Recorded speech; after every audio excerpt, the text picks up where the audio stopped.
Oh boy, we are back, ladies and gentlemen. How is everybody doing out there? Happy Friday.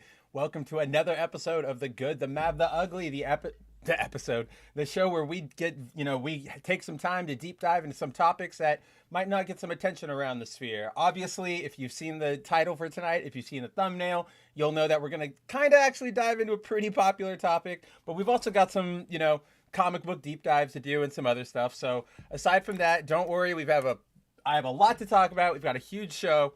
But the first thing I want to start with, because so check this out. And I don't know if anybody out there has this problem. I know a few of you guys who do watch the show are streamers, so if you've had this problem, let me know. But there is I open up OBS and all of a sudden every time I touch something in the sources, they all freak out, they grow in size, they change position, they fly all over the place, blah blah blah blah. It's really annoying. But in doing so, tonight I opened up OBS, I was getting ready for the stream, everything was a mess, so I had to fix it, and in fixing it I had to test the window for my VLC player, the program we all use on this show to watch clips like we did with the Nightcrawler clip a couple weeks ago, yada, yada, yada. And so to test it out, I opened a random file, and what I opened was Loki season 2 episode. Don't know which one. It was just a random one that was in the folder. And, I had it open. I was letting it play. I was, using it to test, da da da da. And I know I've said this before, and I can't get over it. But, like, Jonathan Majors just looks I can't stand his performance. He does a really he does a performance where, so let me restart because I'm clearly jumbling all over myself. I totally apologize. I need a second to find my ground again because that whole OBS mess up really threw me for a loop.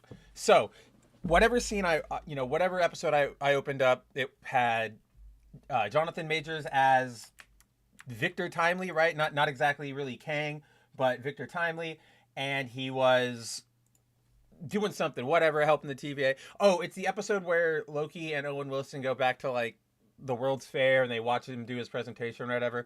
And so they're watching his presentation, and the way he does his performances is so annoying to me, right? Because he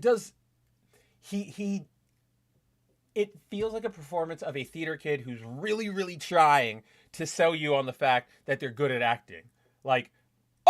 Watch my machine. Okay, that was a little exaggerated, but I think you guys know what I mean, right? He pauses too much. He does too many deep breaths. It feels too try hard. And I don't know. I can't, I don't really like his performances in anything. Obviously, the bigger story to that end is all the information that's coming out about Jonathan Majors, but I think there's just way too much going on in that situation to really talk about anything at this point. You know what I mean? Because they're in trial, or let's see what just happened. The prosecution just rested on Wednesday, right? So now it's up to Jonathan Majors' lawyers to prove that he didn't attack his ex-girlfriend, Grace Jabari, all that fun stuff. Who knows how it's going to go for him, because there's evidence and witness testimony and text messages. It's just at the end of the day, it really just doesn't look good for Jonathan Majors in particular. To me, if you go to boundingintocomics.com, you can check out text messages. Let me see if I can pull them up while I'm talking to you guys. There are these text messages that Major sent that were just not great. They're not illegal. Nothing I'm about to criticize is particularly illegal, but I just don't think it's for lack of a better term, a great look. So let's see. Let's go over to we're getting over to the windows. The window really, really early tonight. It normally takes us 30 minutes just talking on this main screen. But that's because nobody's here. I don't know where my friends are. Maybe I need to throw out a tweet and say, hey, we are live. Go profile, go retweet, quote, and here we go. But I digress. So there are these text messages that were released oh man, it's like I feel like I got to start like in 7 different places. But basically, there the judge in Jonathan Major's case wants everything to be public, but and he ordered it. He said, "I want all the material released to the media so they can see everything, all the evidence we've shown." But because the trial has been, not delayed, but like it's just gone over the time they thought it would, that he ordered a partial sort of a partial release so the media could get some stuff, and they're withholding the rest until the end of the trial. But as part of that partial initial dump, we had these text messages come out, which again, nothing really illegal here, and I'm not really going to read them out loud because there's just a lot to go through. I don't really, this is just more celebrity drama, but it's sort of poignant. So if you want, you can pause the video. You can go you can go read these. If you pause it, you can also go check out the article I wrote about them at boundingintocomics.com. Jonathan Majors. Wow. What? I don't know why I'm not getting my normal suggestions. But I also, yes, I wrote a piece on this for Bounding Into Comics, obviously. You can go check it out there. I've also, laid it out if you need to copy paste the actual text, whatever, yada yada. But essentially, you can see that Jonathan Majors it just doesn't look good. All these text messages show him, these sets of text messages in particular show him in response to his girlfriend potentially going to get medical advice or treatment rather. And regardless, it doesn't matter whether or not it was real or she's making it up, yada yada. The fact that he responds like this is really, really bad, because when she says, "I'm going to go get medical treatment," he realizes, you can see in these texts, he realizes that, oh, this is going to be bad for me. Like it's going to be a really bad look for me. So he basically he does what every teenage boy does when the girl he likes rejects him, right? He goes, "Oh, if you don't help me out," or he like realizes he got in trouble and he goes, "That's it, fine, you're right, I'm horrible, I'm gonna go kill myself. I'm done here. I can't believe it. I can't believe I have to kill myself. I'm so sorry. I'm the worst person ever. I'm the worst." Like that's what he's doing in here. And again, not illegal. We still have to see the end of the trial. But if I were Disney, right, I almost feel like this is enough to sort of, I'm torn here, right? Because I do believe in giving people second chances and redemption, but I also think that this is really, really bad. And maybe that's just me. Maybe I just have a particular sensitivity to things that are emotionally manipulative like this. But I don't know. It's not great. It's not fun. We just got to see it play out. But aside from that, what else did I want to talk about? There was something else I wanted to talk about before we dive into one of our main topics, any of our main topics. But let's see. I definitely wrote an article about it on Bounding Into Comics. Let's see. Also, you guys might notice that throughout the stream, like right now, like what just happened, I can't get it back in. Both of my piercings might be falling out. And that's because your boy had to take them out yesterday because I had to spend the morning getting a freaking root canal. It sucks. It hurts. My wallet hurts the most out of all of it. But if you see that, just bear with me. My face will be fine by next week, right? But anyway, also, let's see. I wanted to pull up. I guess I didn't write it over here. I guess we'll touch on this topic really quick because it's a good one to start with, or at least it's an easy one to sort of have open. You can see over here my tabs that I was clearly trying to fix my OBS. Hey, yo, Timon. Hey, Timon's here. He says, "Hey, I'm not home listening, but AFK, starting to drive home." Hey, that's cool. Be safe, man. Get home safe. If you get home in time to talk, it'll be awesome. If not, obviously, I thank you. I thank you for joining in, for listening. You're the best. So, this is a particularly bad story for tokusatsu fans, American tokusatsu fans, at least Power Rangers fans, right? So, As my headline reads, Dungeons and Dragons and Power Rangers owner Hasbro announces 1,110 further job cuts, shutters one office as toy sales struggles, quote, likely to persist into 2024. Webcam, why you got to be like that to me tonight? So, oh, okay. And before we go on, I am just all over the place thanks to tonight, right? But we jumped. I meant to say this earlier when I was making that whole hubbubaloo about us jumping through the talk window tonight, but we have our stream buddy tonight. Obviously, you can all see it. It is the shot of Peter Parker from Civil War when he takes off his mask and says, "I'm Peter Parker and I've been Spider-Man since I was 15 years old." It is I used it tonight because one of our main topics is going to be the author of that series. It's going to be Mark Millar and his Cancel Pigs call out. It's going to be great. It's going to be fun. But yeah, I chose this panel in particular not only to sort of, give a shout out to Mark Millar, but also this, and I know people are going to disagree because this Civil War is super divisive, right? A lot of people hate it. A lot of people love it.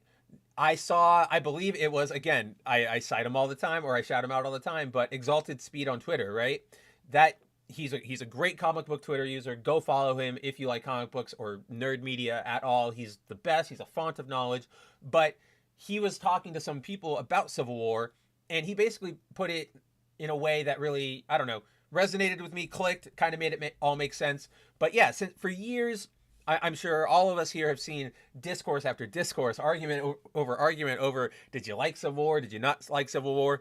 For some reason, it was like, you know what? I would chance to say it was the lightning rod sort of event of divisiveness pre Marvel Now stuff. Like, obviously people had their thoughts on all these events, but I know like Crisis sparked a big debate over, what are continuities and stuff. But I feel like Civil War was super, super divisive. And Exalted Speed put it best, and he said, your enjoyment of Civil War really depends on how familiar you are with the characters before you, like, when you read the series. If you are, just looking for my water. If you are, say, super familiar with them, you're not going to like it. You're not going to like Civil War because obviously, here, we need a better graphic for this. Let's see. Let me pull up. If we're going to talk Civil War, I know I've got the issues. And of course I've changed my lighting setup so that when I'm hosting the 01 stream over on Bounding Into Comics on Wednesdays, I can see the chat.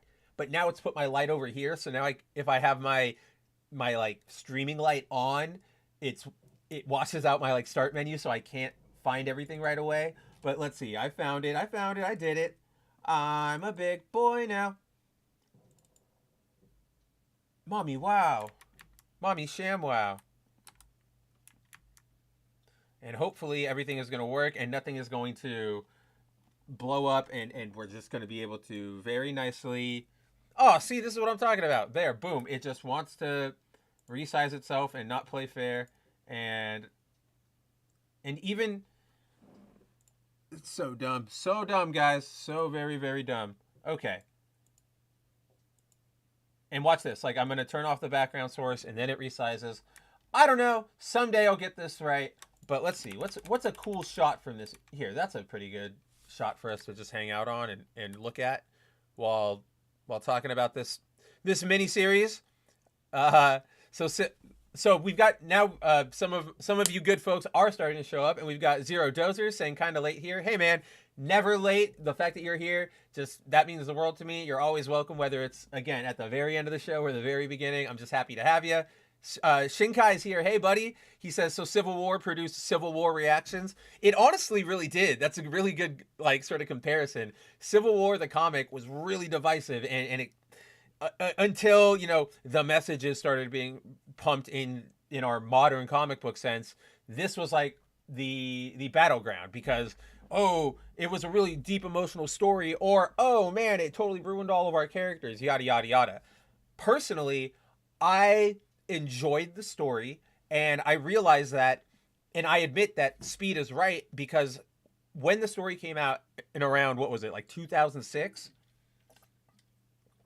Obviously, I read a bunch of comic books as a kid. I spent all of my, elementary and middle school days in the library reading uh, the like collected, what do they call it? Like the essentials. They were black and white collected editions of Marvel comics. So you had like Amazing Spider-Man or X-Men or Wolverine. So I just spent my days Avengers reading through all of those.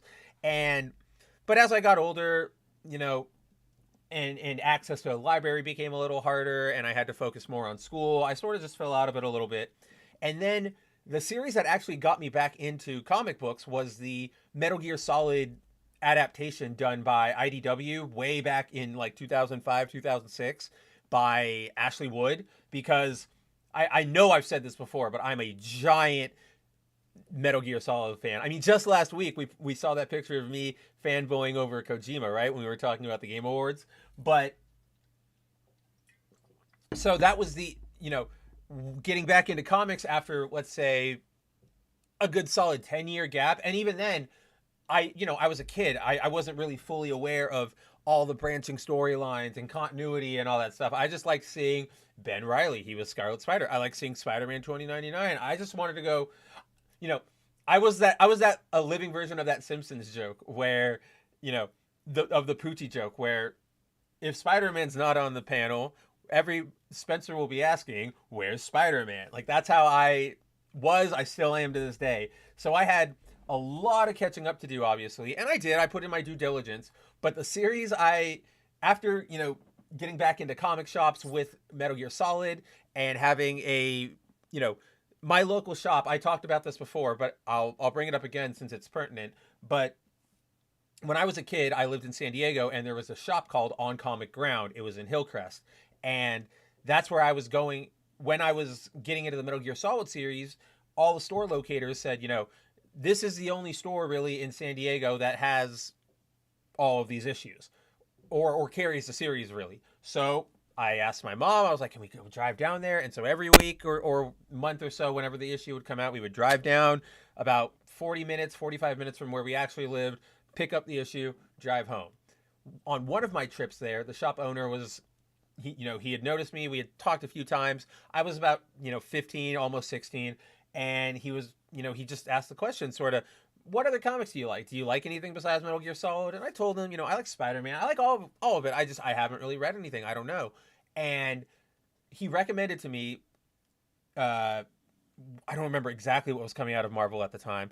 Oh, was that at the time? No, that was a couple years later. But I remember at the time he got me started with Infinite Crisis, which is like, holy crap, how do you throw a new reader into comic books with freaking Infinite Crisis? Luckily, that was the sort of thing that clicked for me.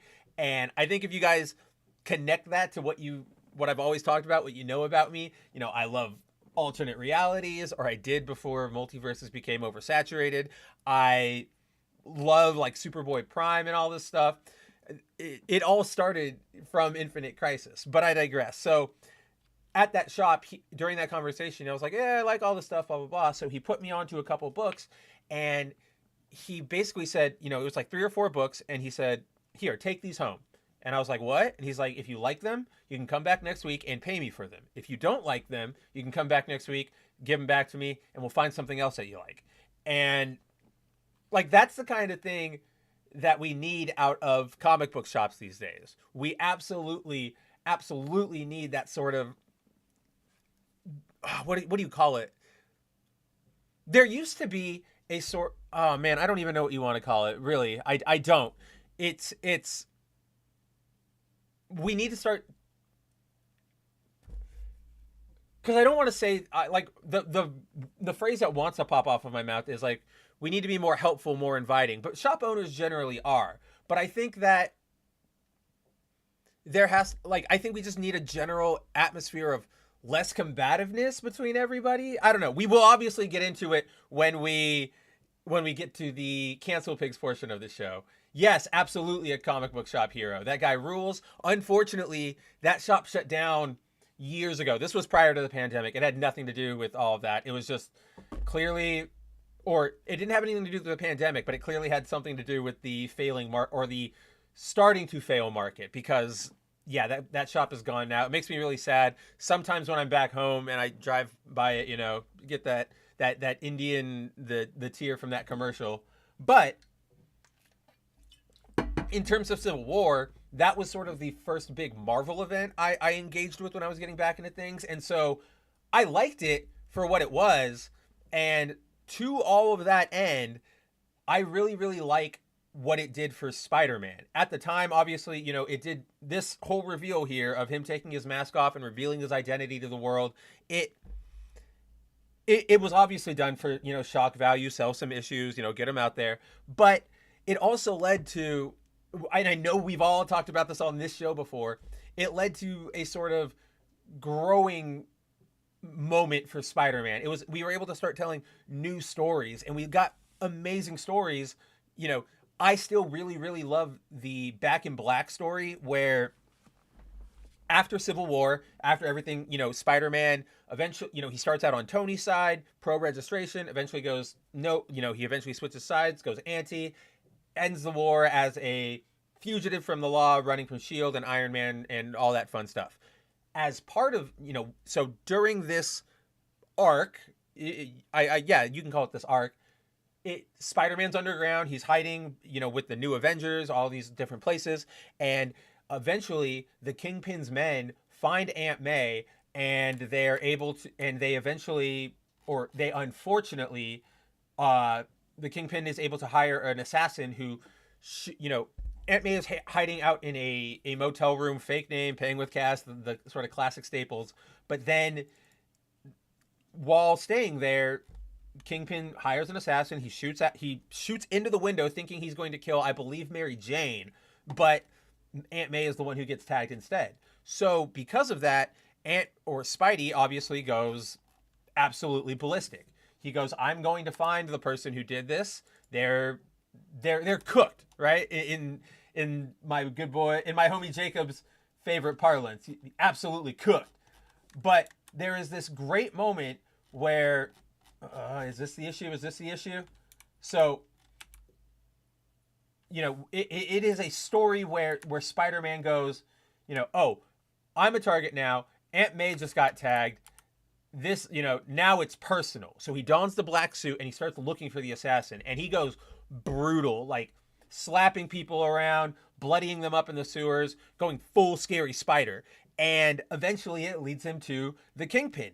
And it produces this amazing moment where here I have the other issue pulled up where let's see, zoom in again.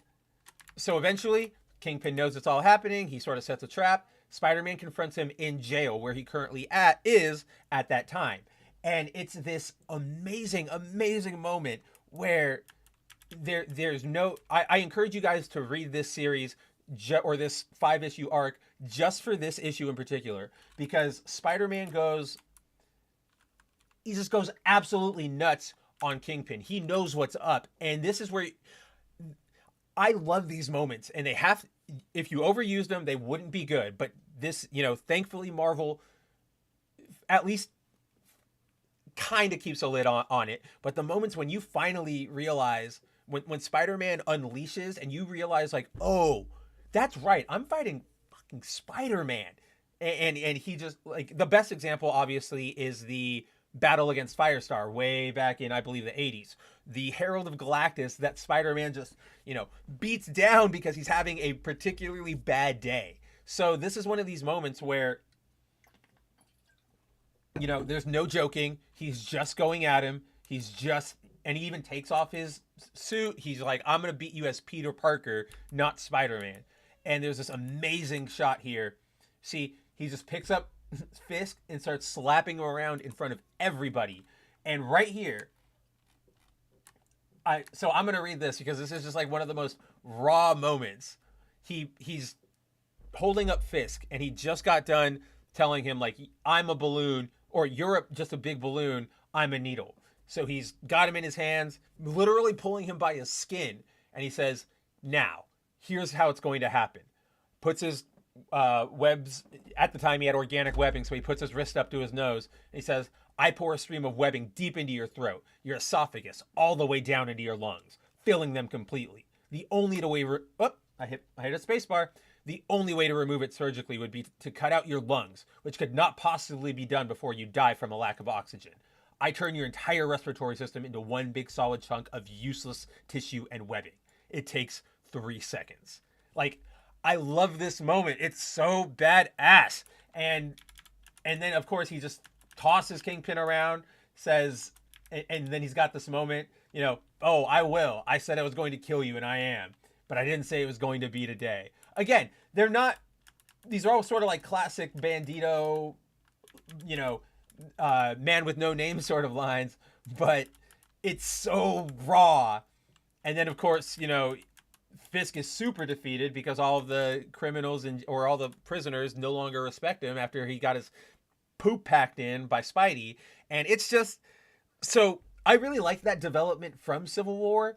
And as I've grown older, I've come to accept that the story isn't really that good. The whole New Warriors thing is dumb. I honestly always thought the premise was sort of, even as a teenager, I was sort of like, it's a little shaky that this is the first time anything like this has happened and they don't have any training. Like, what? Okay, whatever. You're trying to tell a story. We got to, you know, if you are a comic book fan, you sort of accept, for better or worse, that, you know, Marvel, DC, whomever, aren't really going to do resets of everything. They're just going to sort of keep doing whatever story they want, and they're going to make some concessions wherever. And that obviously led to some of those debates where it's like, why are they acting out of character? Why is this happening? Blah, blah, blah. Which, again, completely fair, completely valid. But overall, it's, I don't know. I just wanted to talk about Civil War a little bit because Mark Millar is, he's not the best writer ever, but he's a good writer. He's a great writer, and obviously he's going to play a monumental part in the show later tonight. And also, just like, where is it? Where the hell is it? I will find it. It's just, like, I can't help it, guys. I know you've heard me, like, rant about this, or not rant, but gush. Like, I love the Iron Spider suit. When this thing debuted, like, when I flipped the page, or I guess it's not flipping the page because he's on the cover, because this is that famous issue where it debuts. But this was so cool to me at the time.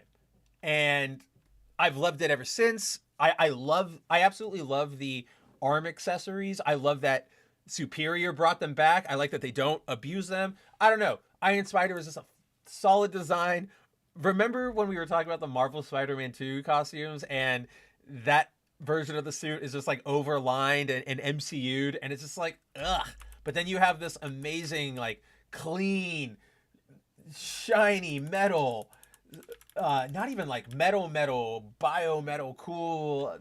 This is almost essentially what like an MCU suit would be, right? Like it's like the nanoparticles. I don't know. It's a great suit. I just really liked it. And I don't know. That's all I wanted to say about Civil War and Mark Millar. And yeah, I think that should bring us back to the topic I was talking about. But before we do that, I see some people are in the chat. What the up F fam, or what up fam rather, from my girl Colt Cassie Cage, my queen. How's it going, girl? Always a pleasure to see you. I'm happy. Yeah, I just always like seeing you. I always like seeing you in the chat. I always like stopping by your chats. How's it going, girl? We've also got our boy Timon. What's up? He's back. He's here. So welcome back. Glad you got home. Timon says Civil War is like 2 Infinite War movies. Civil War is like the 2 Infinity War movies. Great plot and awesome first part, and a shitty ending and stupid aftermath. I can actually really agree with that, because I did like everybody's sort of reasonings in the beginning. I could buy the New Warriors being stupid enough to sort of blow up and cause all that, even if it never happened before. That was a concession I was willing to accept. And, you know, Tony's stance made sense. Cap's stance made sense. Spidey's stance made sense. But it's a great comparison, Timon, because as the series went on, they all sort of threw that out the window in favor of a resolution that was just a big punch battle. Because that's really how Civil War ends, right? Civil War ends with just everybody punching, and then Cap gives up and says, "Oh, take me away," which I thought was a good ending, but again, kind of stupid.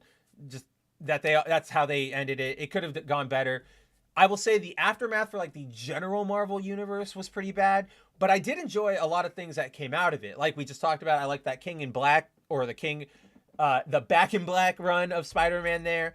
I liked if you guys haven't read it, the Avengers Initiative series that was published around that time, which followed the 50 State Initiative and its training camp and stuff. That's a really, really, really good series. It's also got, and obviously I have to disclaim this because you're all going to call me out. If you go read it, you're going to call me out and be like, of course, this is why you recommended it. But there's a cool plot aspect where so obviously, if you guys don't remember, the 50 State Initiative was post Civil War, get an Avengers team for every state. And so in order to do that, they had to recruit people, train them, blah, blah, blah. One person who tried out was a kid, Michael Van Patrick, who had no powers, but he was just peak human. Like he was like Tom Brady, but no effort, right? Or just any pro athlete. He was naturally gifted. Basically Captain America without the serum. And everybody was super excited about it. And they're like, oh, he's going to be great. They even gave him the code name MVP. And then he died in a training accident, right? And everybody goes, holy crap, like I can't believe it. Like that guy was going to be great. Fast forward a few months and they're starting to arrange teams. And the initiative reveals that while they have they have all the 50 teams, they also have a group, like a strike force called the Scarlet, or the Iron Spiders, Scarlet Spiders. I believe it was Iron Spiders. Let's find out what it was. Michael Van Patrick Marvel. He was okay, I was right. It was the Scarlet Spiders, right? So there were 3 of him. They were a strike team, the Scarlet Spiders, and they all wore the Iron Spider suit. Like that was sort of how they kept their identities closed. And so just cool aspect. You get to see more of the Iron Spider suit, but it's also just a really good series. You also had one of the best pieces of Fallout was, yes, Timon, you are correct. One More Day was part of that Fallout, but that's a whole nother can of worms, right? Tahillam's here. He says it was a little late today. Was working on an anime review here for the channel. That's awesome, dude. I got to get back to you. I have to message you later. There was something there was one of your shorts where I think it was like the recent manga that you're reading, and there was something I wanted to be like, oh yeah, that's really good, and talk to you about. I'll have to get back to you on it. But what's up, Tahillam? Then we have Shinkai saying hey to everyone in the chat. Again, happy to be here again every Friday with all of you. I love talking to you guys. And even if it's just the 4 of us, 5 of us, however many is our usual crew count, I'd be happy to be here. Tahillam says, Yu Yu Hakusho live action season 1 is out on Netflix. Not ready to review the series yet. Have another anime series to review to cover first. Timon says, I'll stay with my anime DVDs. The live action will never be as good. So, spoiler alert, Tahillam got way ahead of us. But that's going to be the topic for next week. I'm going to spend the next week here, the weekend and the rest of the week, watching that live action series, rereading the series, through to the point where it stops, and kind of like we did in the very first episode of The Good, the Mad, the Ugly, next week we're just gonna break it down. We're gonna compare it. We're gonna see what works, see what doesn't, yada yada yada. It'll be really fun. Obviously, if you're a Yu Yu Hakusho fan, which I think most of us here are, come check it out. I know Timon will. I know Timon's not going to watch it, so it'll be really fun to, show him what that series is going to be about. One of the weird things, I didn't know this going into the series. So Netflix, I don't know why. I don't know. This is so weird, guys. But normally when Netflix has a series coming out, they press things up on they have a media access site for, licensed images, licensed interview quotes, all that sort of stuff, right? And once they announce a project, it'll have it might have like a bare page that just has its poster, but over time they'll add, screenshots and the trailer and behind the scenes shows, and eventually it'll build up a pretty sizable library. The Yu Yu Hakusho show, and as part of that info dump, like you'll get to know the release date and the episode count and all that sort of stuff. they were really tight-lipped on Yu Yu Hakusho, and I think last I checked, which was probably just a week ago, there is still no real images they've put up for the series or interviews. I think the only thing I can download is that singular poster of Yusuke like looking forward, like his character poster. So really weird. It also just sort of, I know we all knew the release date, but I feel like there was no hype being built around it. Like a lot of people I know were going, oh shit, it's today. Oh my god, like, oh, I guess I'm gonna watch that. So we'll see. Maybe it'll be great. Maybe it'll be absolutely terrible. I genuinely don't know how it's gonna go with that series. The trailer that released during Netflix's Geek Week like last month was not bad to me. At least, you know, it was serviceable. It had potential, but we're gonna have to see. Oh, and to my point, it's only 6 episodes, like roughly an hour each. I don't know how much you're gonna cram in there, right? Or like, where are you going to go? How much is gonna get cut? Something's going to be off about the series at the very least, and whether that will affect its quality, we'll find out. But join me next Friday, obviously. But that, I don't know why I'm doing my end bumper here 30 minutes into the show. It's because of you, Timon, and you, Tahillam. Pardon me. Uh-oh, folks. We have it coming in. Yes, from a reputable source. Right there, I'm bringing it up. Cassie down in the chat says, I watched the first episode of Yu Yu Hakusho. Soulless. I never thought I would say this because I love stoic main characters, but Yusuke is too stoic.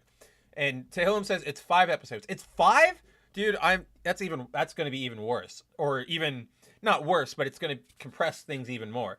So there you have it from Cassie, the girl who I can vouch for 100%, back up her claim that she loves stoic characters. She's a Vegeta girl. She's a Trunks girl. Those are her jams. And if she's saying Yusuke's too stoic, that does worry me. So next week might be fun, might be terrible. That's a little bit depressing, but we'll see. But join me then. And yes, Ishinkai 5. That's crazy. Like 5 1-hour episodes. And again, they're not all an hour. I'm begging Hollywood to stop doing the thing where shows, like various episodes of shows are, or like, let me rephrase that. I need Hollywood. I'm begging you to stop doing the thing where you go, oh, here's a season of a show. Every episode has a super varying runtime. We've, over on the old Bounding into Comics Black Pill stream, we used to talk a lot about I believe it's Mandalorian season 2, where like that thing fluctuated wildly, where you'd have like a 45-minute episode and then like a 30-minute episode and then a 49-minute episode. And it's like, what is happening here? And that's sort of, I did see that on the episode listing for Yu Yu Hakusho. Some of them are like 59, some of them are 40. And it's just, make it all uniform. It's really not that hard. Just, you don't, it's obviously editing choices because they're going, oh, this will be a good point to cut and flow and stuff. But it just feels weird and rushed, and it feels like there's a lack of polish there. Maybe that's just me, but I'm not a big fan of that. But that's what Yu Yu Hakusho does. That doesn't really inspire confidence in me for these sort of things. Dang it. Hold on. I need to turn something on.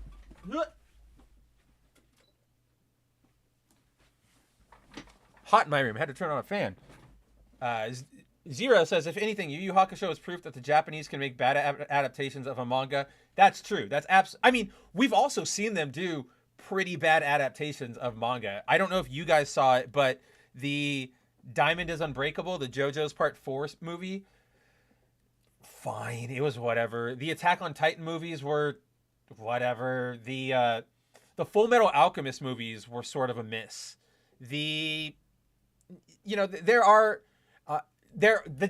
Like all creators, like all cultures, you know, it's not like the Japanese can't fail, but it is obvious they do fail more with, or we fail more handling their properties than they fail handling our properties. Like, dude, Spider-Man, Toku Spider-Man, incredible, the greatest. And that's what happens when Japan gets our hands on it. What do we do to Masked Rider or to Kamen Rider? We turn him into Masked Rider, and we give him that super, like, all in the family growing pains cast and give him a Furby sidekick. Like, we're bad. America's got a lot to learn. But that, yes, Dozer, it's possible that Japan did strike out on this one. Tahillim says, I'd rather watch the next movie to the Kingdom series. Dude, so I was talking to our girl Nerdigans. We know her. We love her. She is the anime beat reporter for Banning Into Comics. She's also a personal friend of at least a couple of us. But we were talking. We love those movies. So first of all, Kingdom is, if you have not read Kingdom, it is a historical manga about, here, why don't I bring up a visual? Why don't I bring up a visual? Let's see. While I do that, what are you guys saying? What are you guys getting up to in the chat? OG Yusuke is not stoic at all. He is the asshole we all like. I agree, Timon, and that kind of makes me sad because I want. So I don't know how the scene plays out in the show. Again, I have not watched it yet, but in my assumption, what I see in my head is that when the whatchamacallit, the scene where Yusuke goes and he looks over, oh my gosh, I'm blanking on her name, but like his love interest after he's dead, and he sort of is like playing it off as like, oh, whatever, I'm still cool, I just wanted to make sure she was fine, you know, and Botan's like, okay, and the reader's like, okay, we know that you actually care for her. That scene, I fear if it is truly like a stoic Yusuke, you're gonna get the sort of like, is she okay? Good. Let's go. And it's like, I don't want that. Like I'm with you all, everybody here. I want it to be as crazy as it originally was. I'm not finding, I've got my issues pulled up of Kingdom, but I'm not finding a fun graphic to sort of sit on.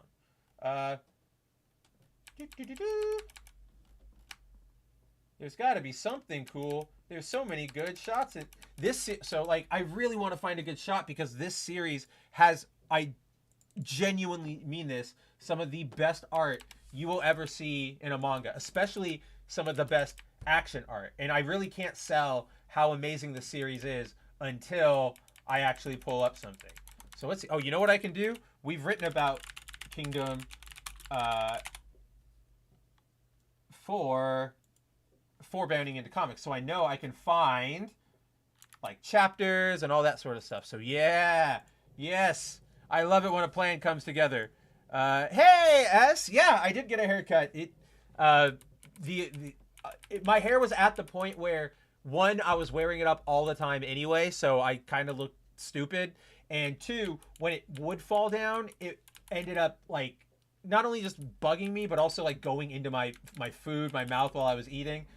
But okay, I think we've got something. I think we're cooking now. Let's close these C displays.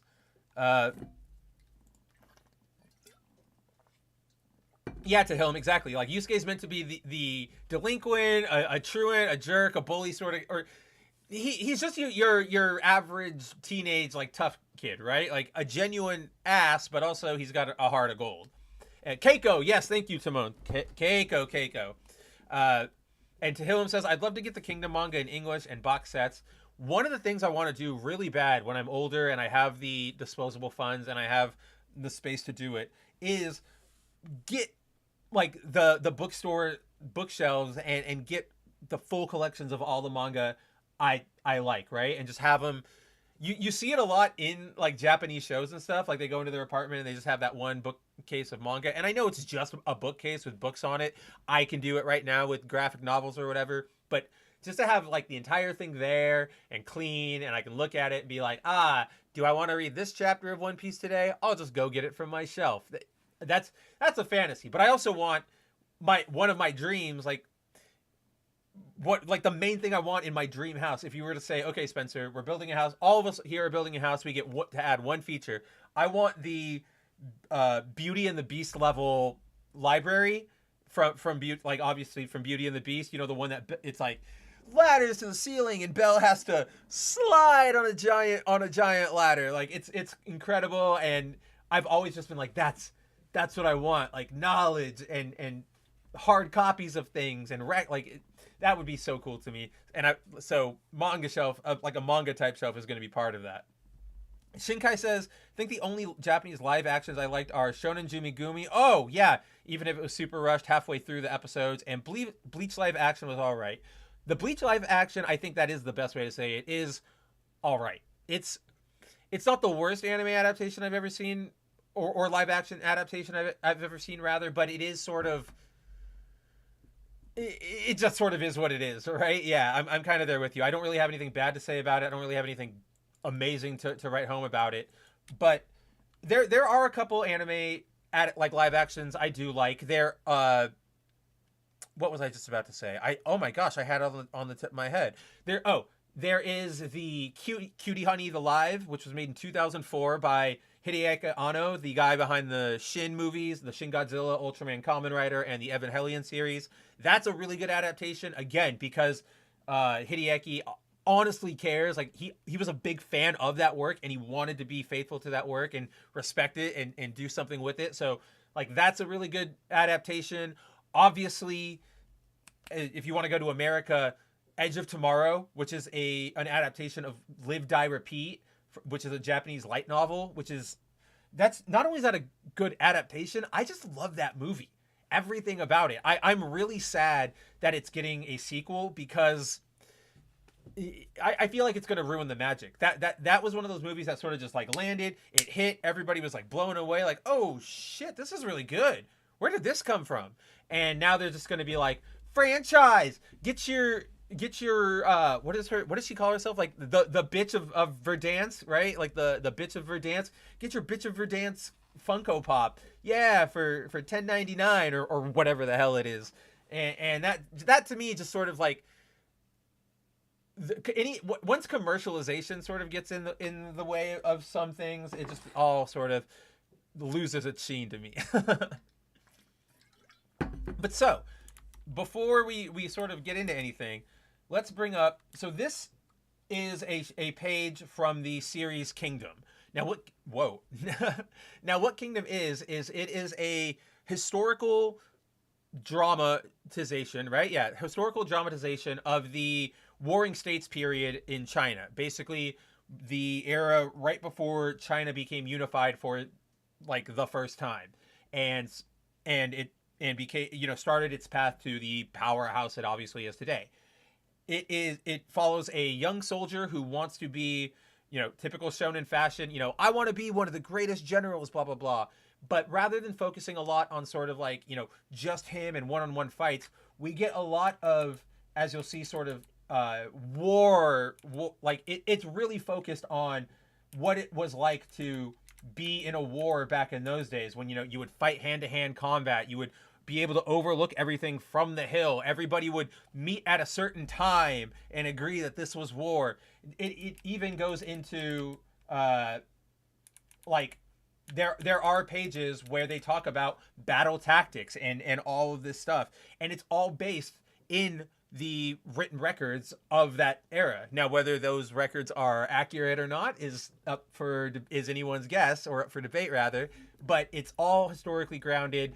It is obviously, as you can see, beautifully illustrated. It is like so this is when Nerdigans and I first sort of like met, started talking. She was I think she was like a watcher of the Black Pill stream, and then she added me on Twitter, and we like were exchanging like anime links, like, oh, check out what's coming. Whoa, did you see this series? Blah blah blah. And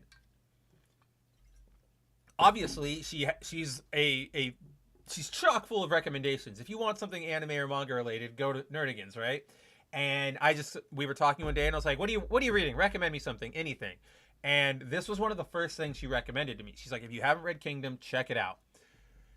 I was like engrossed in this series. This is like a series where I was like, oh, like I had like out loud reactions, like physical, like, damn, like what, like, oh, like it is such a fun series. It's a great series. It's still ongoing, but to that end, there are it did get, or it is getting, how do I phrase this?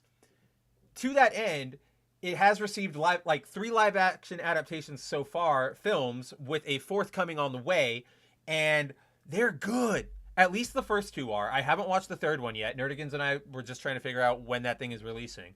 But the first 2 are not only are they like very accurate to the manga, there are obviously some changes. And if you're a regular viewer of me, whether here or over on Bounding, you know that I'm generally okay, or I am of the school of thought that sometimes you have to make concessions when you go to different mediums because you're appealing to different audiences, and not like modern audiences, just people with like different tastes and interests.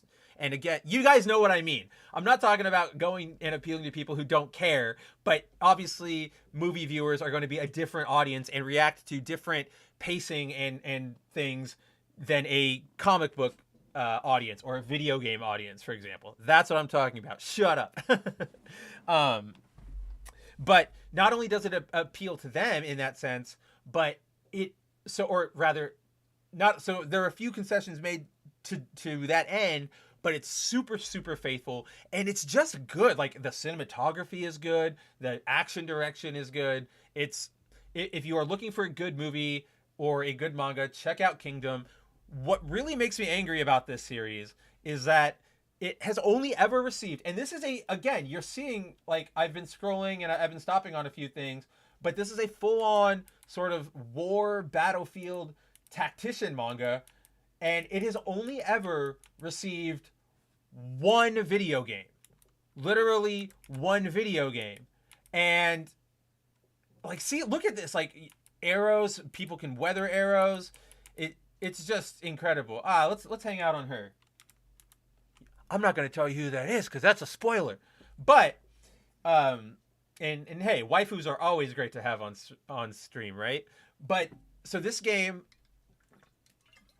you know, or this series, based in war, based in tactics, based in all that fun stuff, also focuses on like the on the ground battle moments of like the main characters in these giant frays. One video game, and it was a PSP Muso hybrid, like tactician game. It was good. But its main feature, here's the problem. It's good. It is only available on the PSP, which isn't a big deal because you can always get a ROM or whatever you need to, right? But its main component was online play. You were supposed to like invade other players, rack up points, go up the leaderboard, build your kingdom, yada yada yada. Sort of like mobile games are nowadays, but without all the giant bullshit. And that those servers aren't there anymore. And even if they were, without a Japanese PSN account, you couldn't get on, and there's no PSP support. So it's just a bummer. But it's like, if you've read the series, if you know the series, this is like a prime candidate for a Muso game. Like, this should be a Muso game, and I don't know why nobody's done anything with it. I even was playing at the time that I picked this series up. I was really really heavily into Warriors Orochi 3, the like Koei Tecmo, the ultimate Muso, where it has like all of their characters and all of the guests and everything, like standard like Dynasty Warriors characters, standard I forget what the other Muso series characters they do are, and then, you know, it had like all the guests like Joan of Arc and Ryu from Ninja Gaiden and Ayane from Dead or Alive and Kasumi and all that stuff. So it's a really good game. It's chock full of content, really deep mechanics, lots of good like leveling and progression systems. But playing that game and reading that manga, it just felt like it felt like I was getting something that was oh so close to what I wanted, but still oh so far away, right? Like, I'm playing this game that's based in, you know, ancient China, Japan, where everybody's fighting a bunch of hordes of enemies, but it's got a more supernatural twist, like they're fighting demons and zombies, and it's not the setting or characters I wanted. It's still not ancient Japan or Warring States era Japan. It's sort of like, oh man, I really, really, really want a cheeseburger, and with all the fixings on it, and you go and you get that cheeseburger, and they leave out the onions, and you're like, well, there it goes. Oh, got it. And you go, well, the burger was really, really good, and it's exact, like, I did want a burger, and it did hit that mark, but I still would really like to have a burger with those onions on it. Like, don't get me wrong, I want that specific one. And maybe that's even like a bad analogy, because it's not. It's like, you know, A better one would be like, oh, I wanted a Big Mac, but I had a Whopper instead. Yeah, it hit the spot. It was a burger. It was all tasty. All the fixings were there, but it wasn't the exact type of burger I wanted. It wasn't the brand of burger I wanted, and so that's all that I don't know. Kingdom is fantastic. It's a great series. Go check it out however you can, and and yeah, give us a new game. Somebody give us a game. This is it's insane. We have the technology. You have the market. You're on your fourth live action adaptation of the series. I think it's time to approach somebody for at least a Kosogi cash in. You know, one of those really cheap games that they used to make in the 2000s. Timon says, can't read mangas. I'll watch the anime adaptation. I like colors. One, I don't. I want to think. So there is an anime adaptation. I have no idea its quality. You'll have to ask somebody else about that because I'm actually the opposite way, Timon. I would rather read it than watch it because I can like sort of take it in at my own pace, engage with it the way the author originally meant to, and all that fun stuff. Timon also adds that he would love a colored version of the classics. So some series actually do have colored editions being done by fan groups. I know, for example, that Dragon Ball, Bleach, and One Piece all have active like coloring projects that are ongoing. I know that JoJo's Bizarre Adventure has a team doing it. I think Death Note's gone all the way. I think Naruto's all the way to, the bigger series, there are people working on them to provide color editions. You just have to know where to search to find them, right? And so they're like, here's my thing. I like the colored editions because it's sort of like you can make out what's happening a little more. You can sort of see the settings. But I think that sometimes the colored art loses a little bit of the magic from the original black and white line art. You sort of see this all the time in American comics when an artist will present like the line art to the page or the sketch, and it's like, oh man, that thing is so detailed. But then whenever the colorist gets a hold of it, again, not a slight to the colorist, but their style just isn't conductive to it, so it ends up flattening it or overwriting something, and it just looks meh. So I don't know where I was going with that, but you can find some classics in colored manga form. Talem says, another anime series I've been watching is called Daily Life of the Immortal King, which is a Chinese light novel story. I've heard of it, have not watched it or engaged with it yet. I'm going to need an anime review from you, my friend. That's the only way I'll know if it's worth my time. Shinkai says, I watched some of the anime. Oh, he's talking about Kingdom. It's CGI. Season 1 is so awful. Not as bad as Berserk. I hear later on the seasons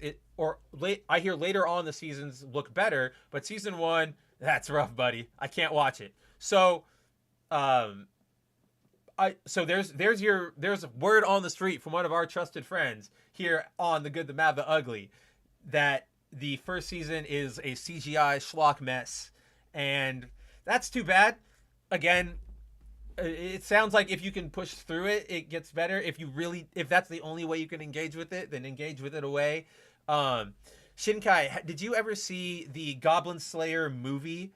So this was like 2 or 3 years ago. They released a movie for Goblin Slayer, and it's really good, and the action direction is fantastic, but they very obviously use CGI models to populate the goblins because there's a lot of them, especially at the very end when the team goes to the like Goblin Keep, and I can't watch that movie because those CGI goblins are just so obvious. Like, they just stand out so much. There are scenes where Priestess and Slayer are CGI, but they blend in a lot more. Those just feel sort of copy pasted and thrown in. And there's also the one thing that this is something that will always take me out. If you have something that's CGI and it does this, I will never be able to take, like, your illusion is broken already, and that's clipping. Like when, let's say they're gonna like, what's the best shot for this? Probably over here, like right here, where you're playing a video game and you go whoop, instead of like compressing like that and acting realistically, this tube would still sort of be going that way, and instead of reflex, you know what I mean?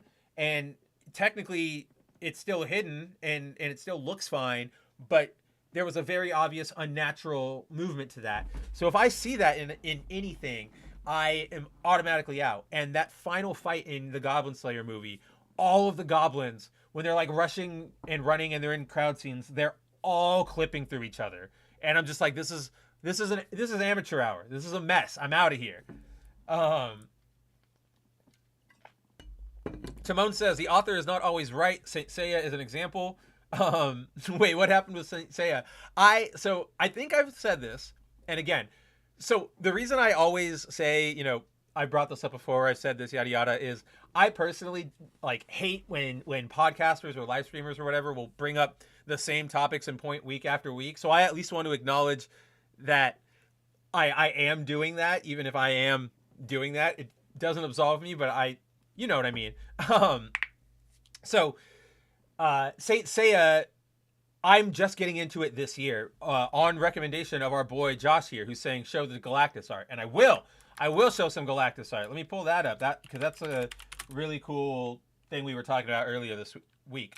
But on Josh's recommendation, I started Saint Seiya this year. A couple months ago, I started reading the manga.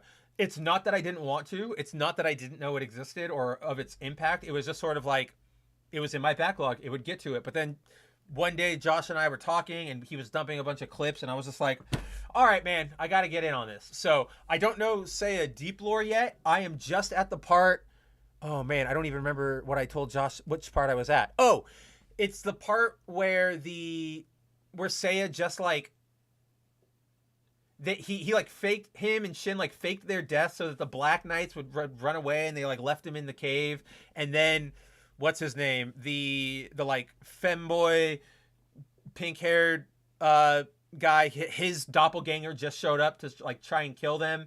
I think I might be like compressing a couple chapters, but that's around where I am in the manga. So I don't know the deep lore yet. Timon says, I'll pass then. Hey, no worries. Again, give us a good... Go watch the live action movies. If you like live action movies, consider it just like a live action movie and not an adaptation. You're going to have fun. They're going to be great. You're gonna love the way you look. I guarantee it. Shinkai says, I haven't seen the Goblin Slayer movie. I did watch Data Live Season 4. Random parts of some fights insert CGI, and those moments take me out. Looks good, then randomly for a few seconds look like dolls. That example... So, as for Goblin Slayer, it's a fine movie. It's not bad, but it's sort of just one of those stories or one of those anime movies that is... Like, it just tells a very inconsequential story, but if you want more of the team, go check it out. That specific Date Alive comparison you made, Shinkai, I have that experience with the final Gogeta fight with Broly in Dragon Ball Super Broly, like the movie. There's that fight where after Goku and Vegeta finally fuse and they return and they go Super Saiyan God Blue, they're fighting Broly, and it's a great brawl, but there's a moment, and obviously some of it is CGI, but a lot of it is hand-drawn animation, and you can tell, but there's a moment where, I can probably even just bring this up because I hate it so much, but there is a moment where, for whatever reason, they don't really explain it, I guess it's just supposed to be stylistic, but it's also not stylistic because Gogeta actively acknowledges it, as we'll see in just a second. Pardon me. Woof, pardon me. Pull that up. Where is it? Dragon Ball Super Movie Broly. And we'll go all the way here to the end.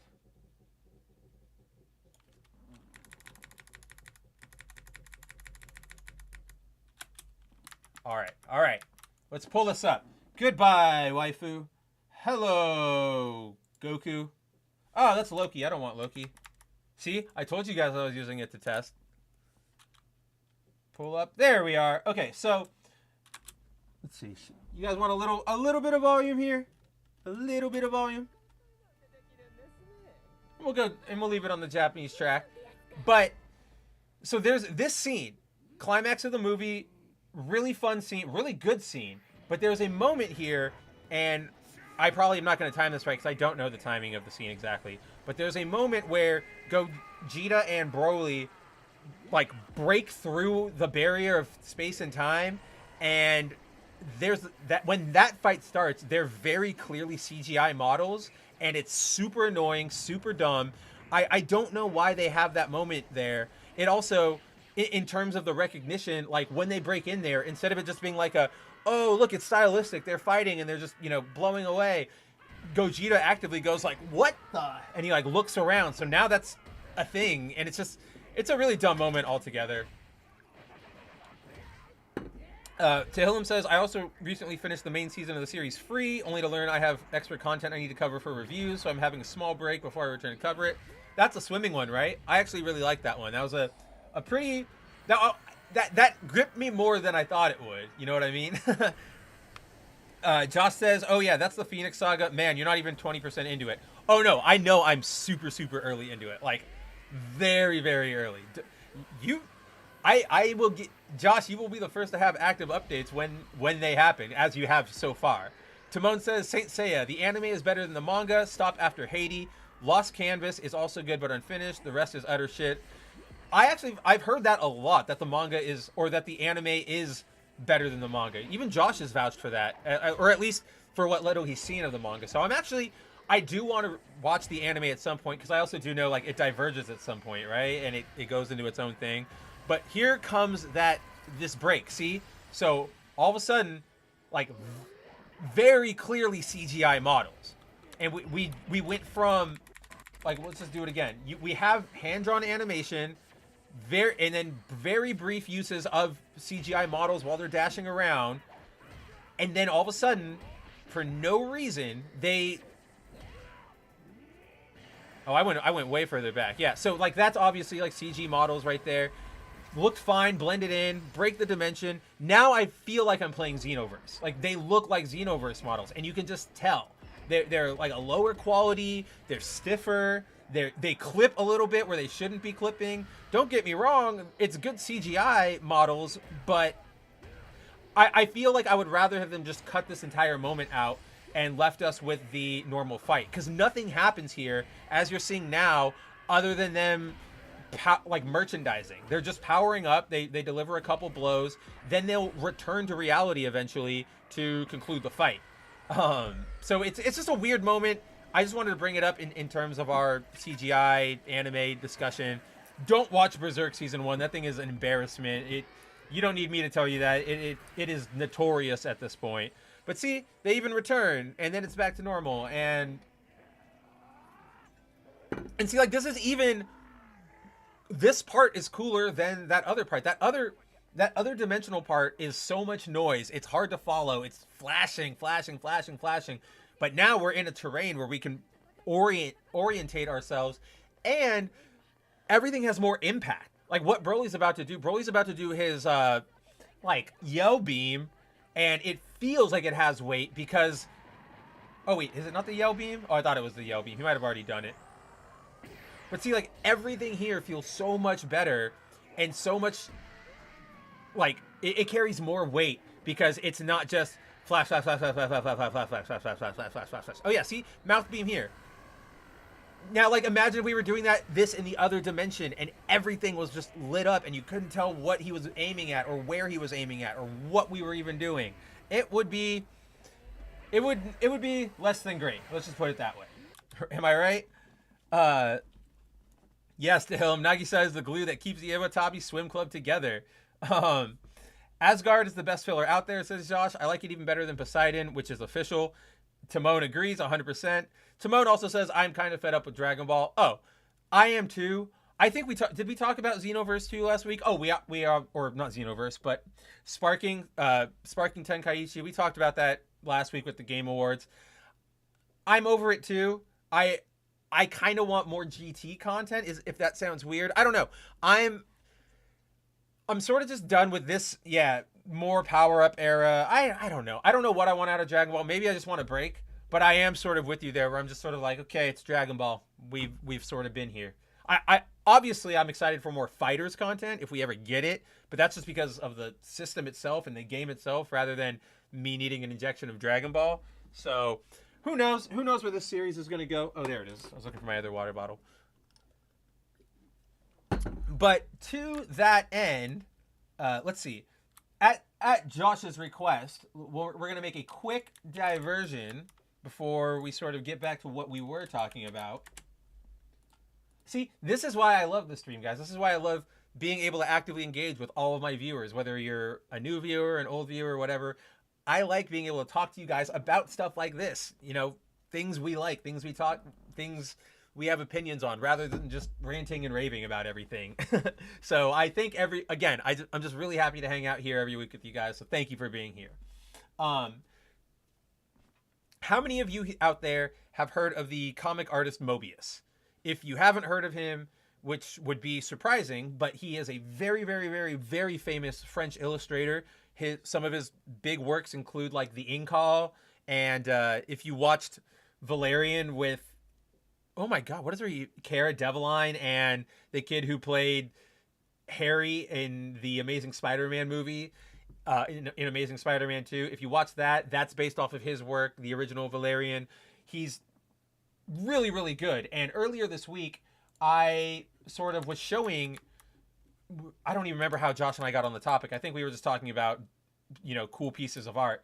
But I got to showing him this, you know, the way I love Galactus. I think Galactus is one of the coolest villains of all time, or the like coolest concepts created of all time. I love the metaphysical elements. I love the fact that he's a force of nature rather than like a villain.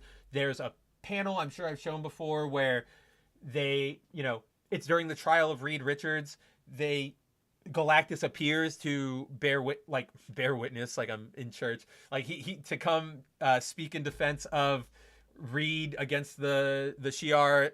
And when he arrives, everybody is looking up. You know, it's a universal trial, and every race, because he's not like, every race looks up, and since he's just a force of nature that we can't comprehend as on this like plane of existence, we all perceive him differently. Our minds just make him look like what we see. So we see a giant purple man who looks like a superhero villain, and the Kree are going to see a giant blue man who looks like the supreme intelligence, or the Skrulls are going to see somebody who looks like their goddesses or whatever, or the Shi'ar might see something that resembles the fires of the Phoenix. It's cool. Like, it's a really cool concept. But so to that end, we were talking about Galactus, and I brought up the fact that Mobius is probably my favorite artist when it comes to Galactus, because this guy just draws Galactus in the most intimidating,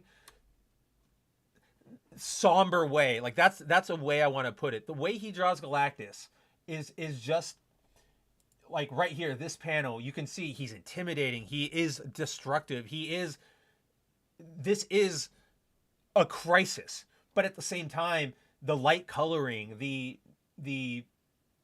what do you want? What am I trying to say about that? The sort of less detail, you know, it's not overtly detailed in his backgrounds and his armors and stuff. It sort of communicates the sense of loneliness of Galactus, of, you know, he's just doing what he does. And you can even see, you know, we get it here on the ground where we finally get to see Galactus as the sort of destructive force he truly is. Oh, and this is sort of what Josh is getting to more specifically, is that, okay, that's not actually what it is, but Mobius did.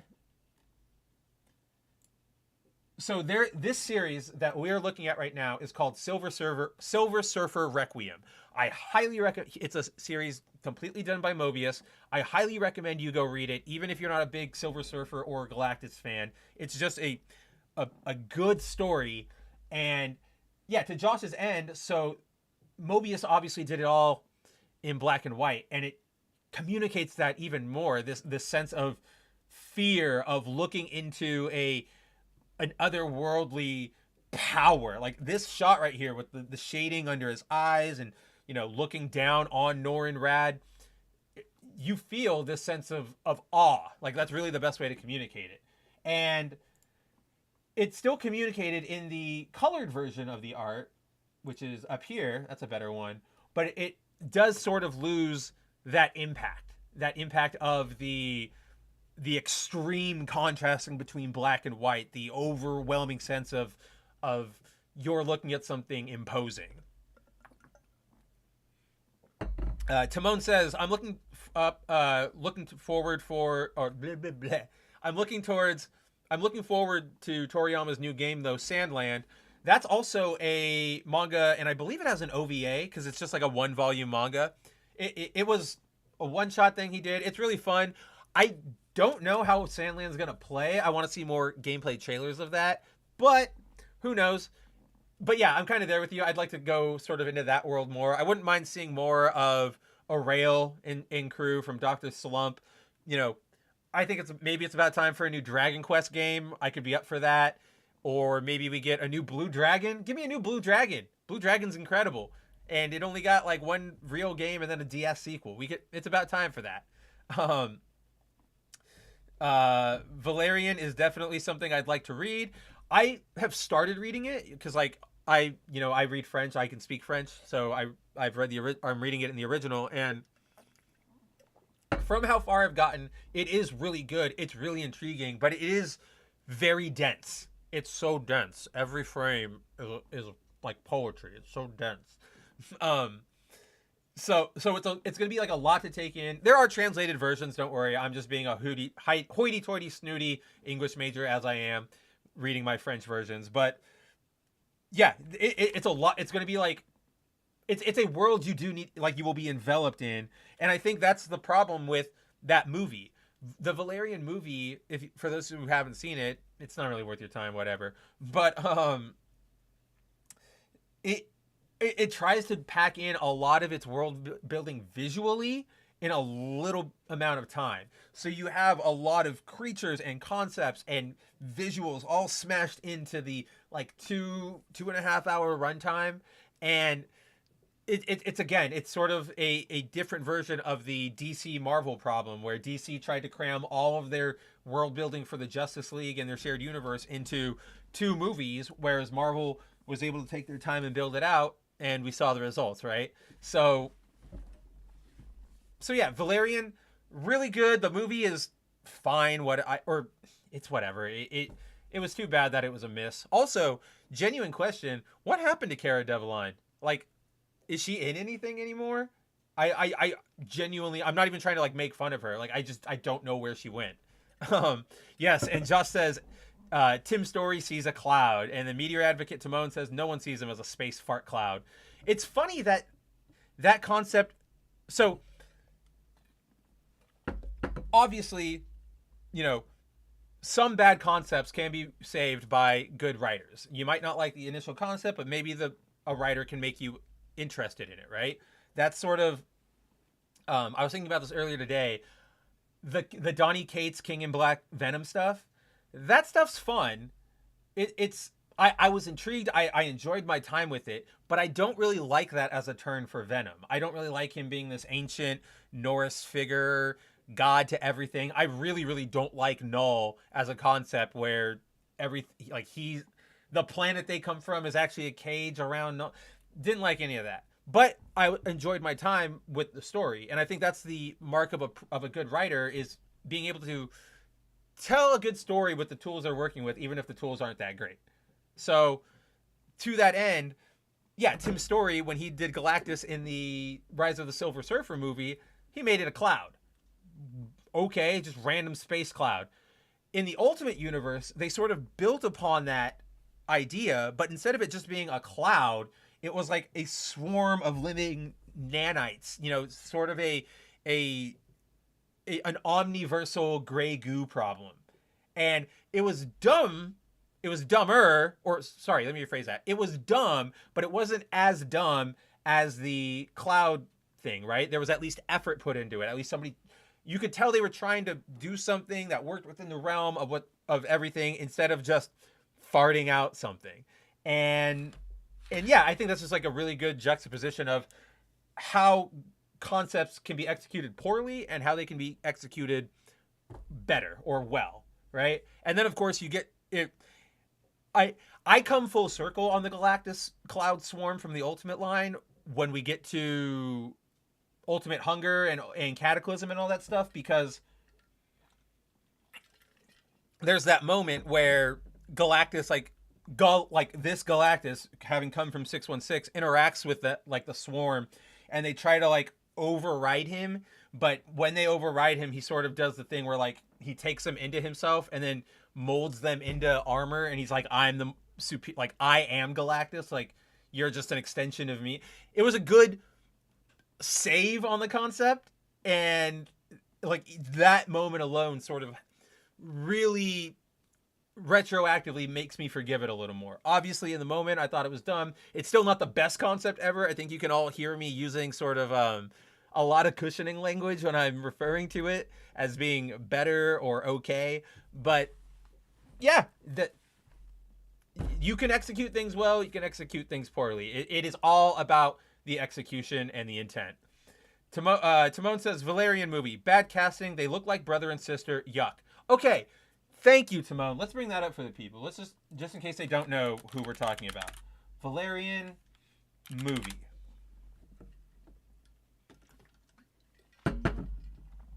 So yeah, like I had said before, let's see, we can get this shot without what's his name in the background. Yeah, so it's Cara Delevingne, or the movie stars Cara Delevingne over there on the right as the female lead, and then I don't remember the kid's name, but it's the kid who played Harry Osborn in Amazing Spider-Man 2, and the lead kid in, what is that? Is it Super 8? No. It's the Oh, I can see it in my mind. It's the found footage one where the kids all get superpowers, and him, like, there's a scene with him in particular where he's like sitting on a hood of a car and he like is like floating some like balls and then like shoots them out. Somebody in the chat is going to know it. I know somebody in the chat, maybe somebody in the post show will leave a comment, but yeah, he's from those movies. Damn, I can see it. Chronicle. Thank you, Josh. Yes, Dane DeHaan. Okay, yes, the Dane DeHaan from Chronicle. You're my boy. Much love. But yeah, you can see that. You can see them. They do look really physically similar, and they are supposed to be romantic leads in this movie. This movie opens with them like on a beach planet resort holodeck type thing, like rolling around on top of each other, being flirty and that sort of thing. And immediately you're like, they do look a little similar.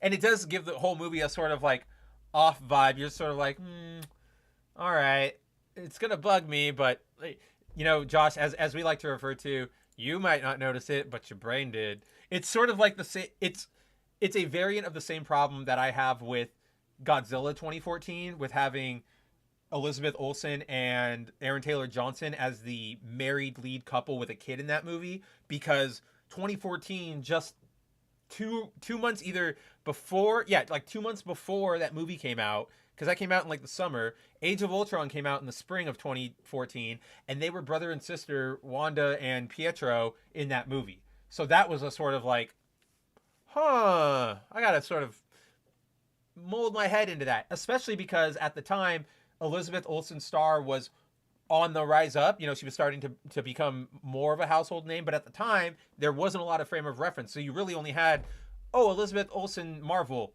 and she's a brother and sister in that with him. Odd. And sort of same with Aaron Taylor Johnson. To a lesser extent, I think Aaron Taylor's thing that made him less of a household name was that he had looked so different. Like, go look at him in the first like 2 Kick-Ass movies, pardon me, or at least the first one, and he just, that dude filled out, he glowed up, however you want to describe it. He became a man. And so I think a lot of people sort of didn't make that connection that was the same guy. So it's one of those things your brain does. Let's see. Rihanna's dancing was hot. Oh, honestly, she was probably the best part of the movie. And I mean that in both like that dancing and just like, I don't know, when she was on screen, I was sort of like, oh, this is fine. Like I can enjoy this movie. I got a lot of vibes of Chris Tucker in The Fifth Element. Obviously a little different because he played it up a little more campy and she played it up a little more sassy, I think is probably the way you could describe that. Still good, still fantastic. I like Rihanna. I have nothing against her. I enjoy some of her songs. I've enjoyed some of her appearances on shows, in movies, all that fun stuff. Nothing against the girl. She's great. Josh says, I mean, androids 18 and 17, lol, not their age. Oh, Josh is saying they look like they could be androids 18 and 17. You know what? I could, I can actually really see that. I've never seen Dane DeHaan with long hair, so I don't have that frame of reference. Let's see, maybe we can get it. Dane DeHaan, long hair. Oh, ha! Josh, people have already beat you to it. Check this out. Because all I did was type in Dane DeHaan long hair, and this Photoshop came up. That I think that's my main problem with Dane DeHaan being 17 is that he when his hair grows, his hair doesn't really go straight. He has the wavy like McConaughey type hair. So here's a non Photoshop picture of him, very low quality, but you can sort of see what I mean. Maybe it could work. Again, it's just a wig or a hairstyling. That's not hard to change or whatever. But who knows? Who knows? That's who knows. Um.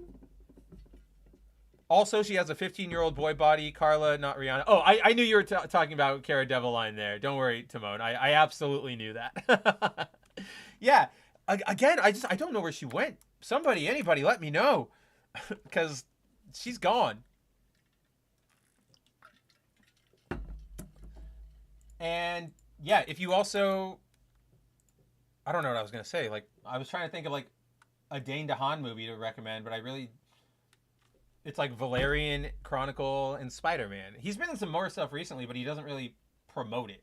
And like, I'm really bummed this movie wasn't great because they obviously put a lot into the production value. Like, they cared about bringing Mobius's art to life, but unfortunately, it didn't come through in the writing, or the direction, the pacing, all that sort of stuff. So, gosh, where were we even before we started all this? Oh yeah, let's return to this topic. We've already spent like an hour and a half diverging. We have way more to get through, and I know we're gonna diverge a lot more given what we have to talk about. So I just wanted to bring this up really quick because we've all seen the news. Hasbro has cut about 1,100 more employees after cutting 800 already earlier this year. They are blaming it on sluggish toy sales that are looking to extend into the holiday or past the holiday season into 2024. Their brands, if you don't know off the top of your head, those include things like G.I. Joe, Power Rangers, I believe. Who's the other one? G.I. Joe. Oh, My Little Pony. That's the one I was trying to think of. So very significant toy brands, not insignificant players, if you will. I know that was a poor word choice, so sue me. I always have heaps to talk about, but that's the problem. If somebody comes to the show in the VOD in the aftermath and they see the thumbnails and everything, I gotta at least get to those topics, right? So don't worry. We're gonna touch on them, but knowing the fine folks here on this stream, I'm sure we're gonna diverge a million times more before the stream ends. But I bring up this story in particular because, well, before I make my point, the one interesting thing to note is that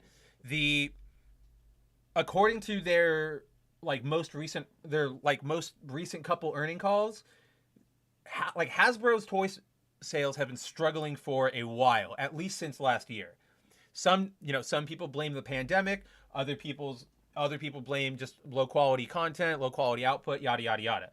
The interesting thing is that it's growing in its Wizards of the Coast segment, specifically with its Magic the Gathering content. Now,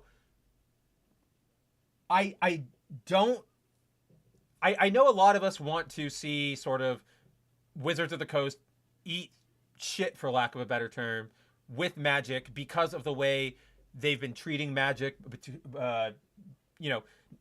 Dungeons and Dragons has its own problem, but when it comes to Magic, they have their own sets of problems. We've seen the race swapping of Aragorn and other characters in the Lord of the Rings set they released. We know that they've banned cards outright because they thought that the artwork was too problematic or that it was too problematic of a thing. It's like there's a card called like Purge That's not right. Oh, cleanse, and you got rid of all non-white characters on the board. Plain characters.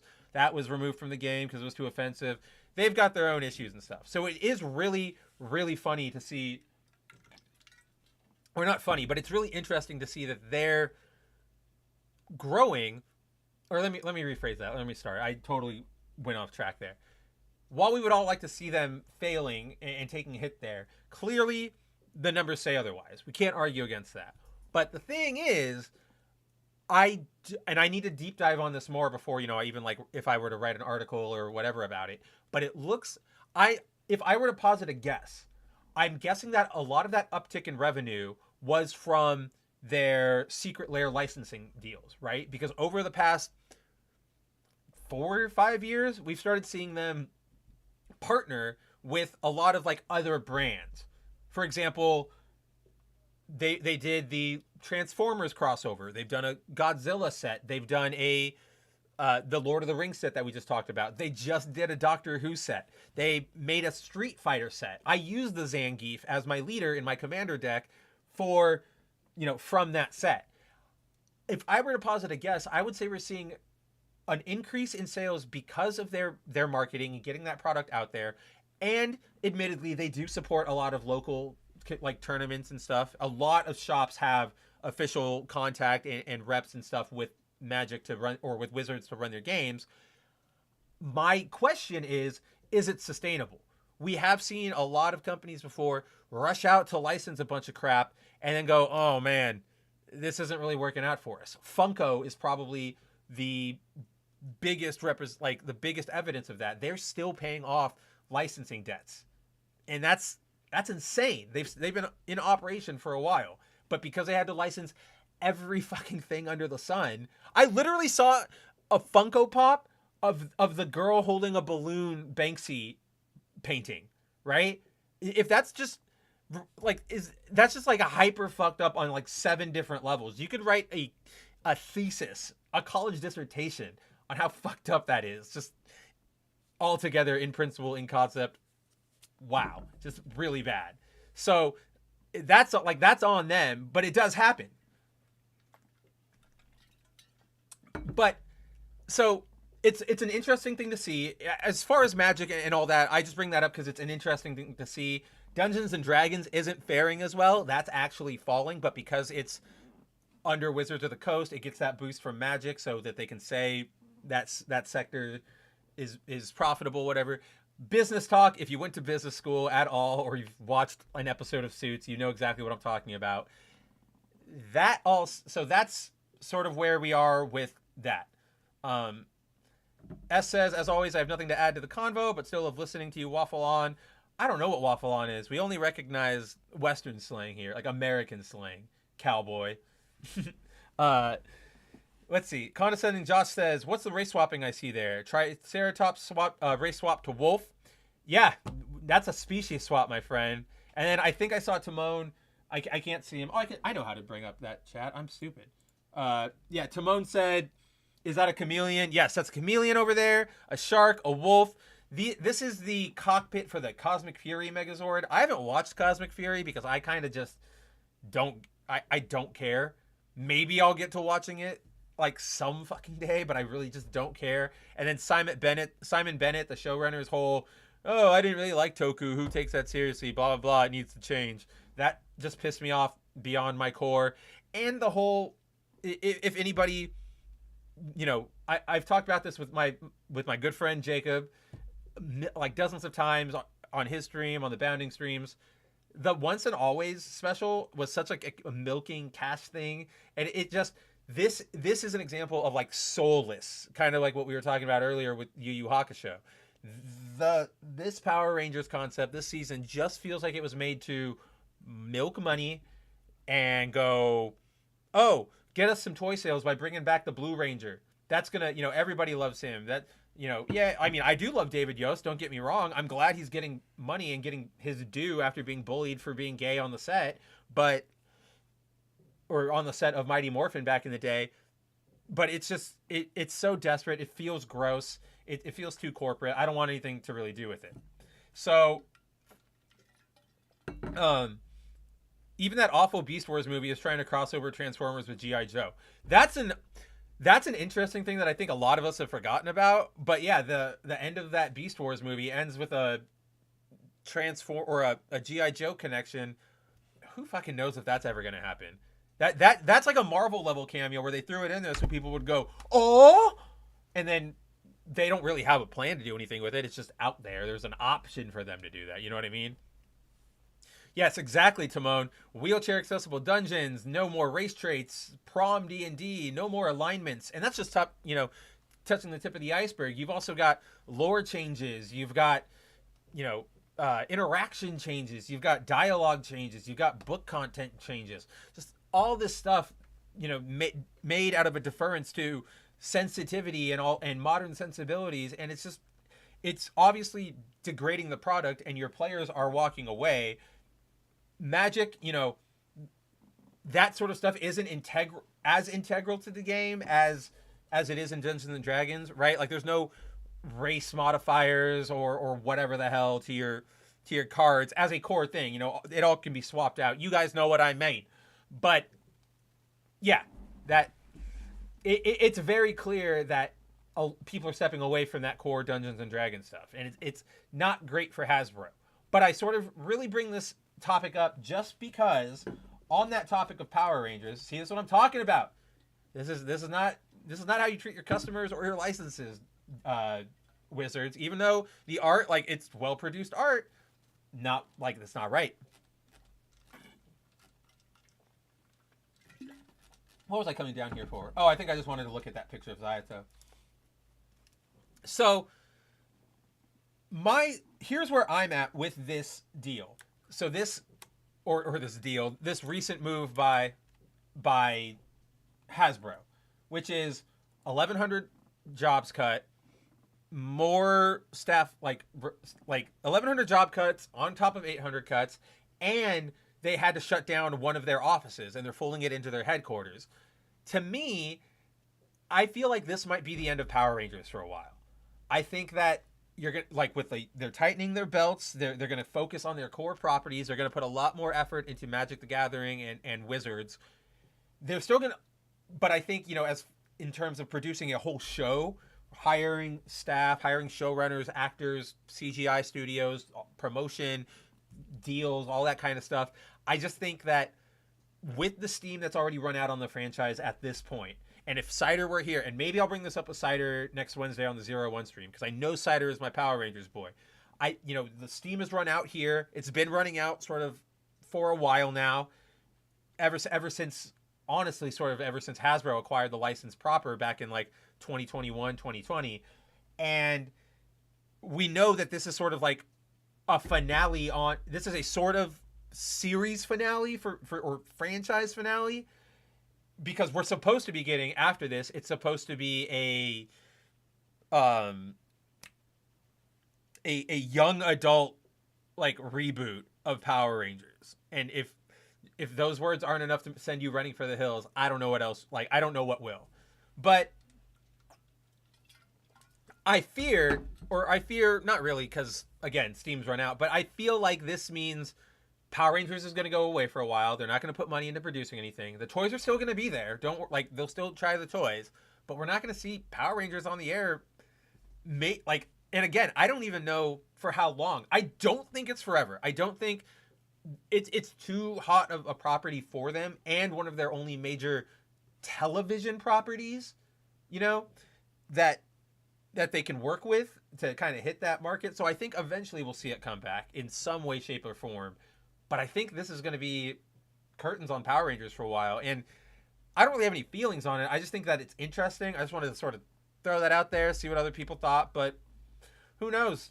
Who knows what lies in store for Power Rangers in the future? It doesn't matter. What matters is Vroom Vroom Unger is coming very, very soon. Go check out all the leaks, guys. Like, they're all over Twitter. You can find them wherever. The next gimmick, it looks like we're going back to vehicles, and we're going to have like helmets like with wheels on them. My buddy Al, I was talking with him earlier, he says that he fears, or he said, like, I was like, I really hope that those wheels are spinnable, like physically spinnable on the costume. And he was like, come on, man, come on, like, it's going to be CGI. And I was like, oh man, That sucks. Timon says, looks so bad. Oh yeah, all of the Netflix Power Ranger stuff. It doesn't look great. It looks so. It feels like they took the wrong lesson from Sentai and then used that as an excuse to be lazy. And let me explain what I mean, because I know that was sort of confusing. So obviously with Sentai or Kamen Rider, Toku in general, you're working with smaller budgets.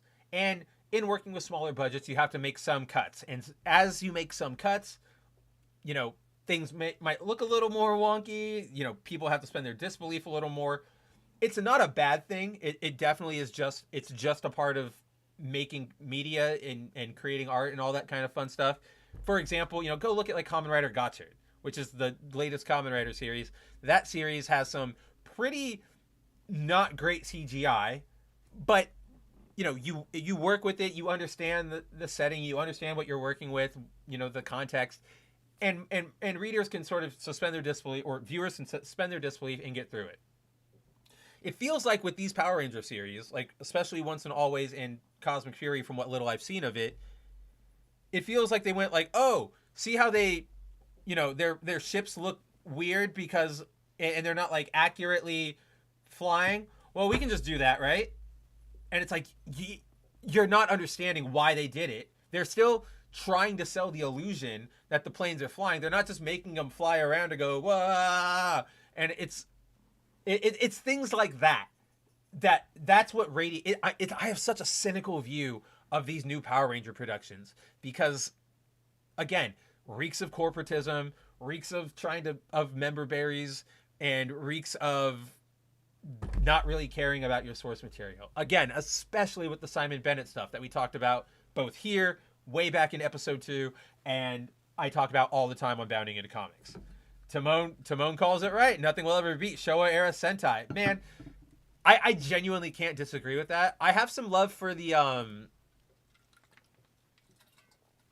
like, oh my god, like some Heisei ones, like later Heisei ones are some fun ones, but I think I'm really there with you as far as like hero story, yeah, like definitely the Showa era Sentai. Timon, we should link up with Josh or something, and maybe Zero, because I know at least you are a big fan of, oh my gosh, I was just telling this to Josh last night, because you and him have like the same favorite Sentai, like Flashman, I think, or Live Man, I don't remember which one, but we should like get together and do a watch of that, because that would be incredibly fun. Spoiler or hint to what I have cooking. I've had this cooking for probably almost a year now, but I am doing a full Kamen Rider rewatch podcast series with a good friend, a buddy of mine. His name is Nils. Be on the lookout for that. Here's the reason it hasn't come out yet. We recorded it months ago, the first episode a month ago, or months ago.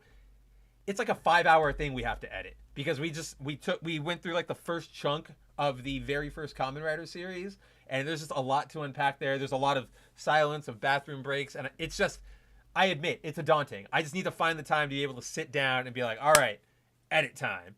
Yes, Flashman. Thank you, Timon. It is Flashman. So, yeah, let's talk. Maybe a Flashman thing could be fun.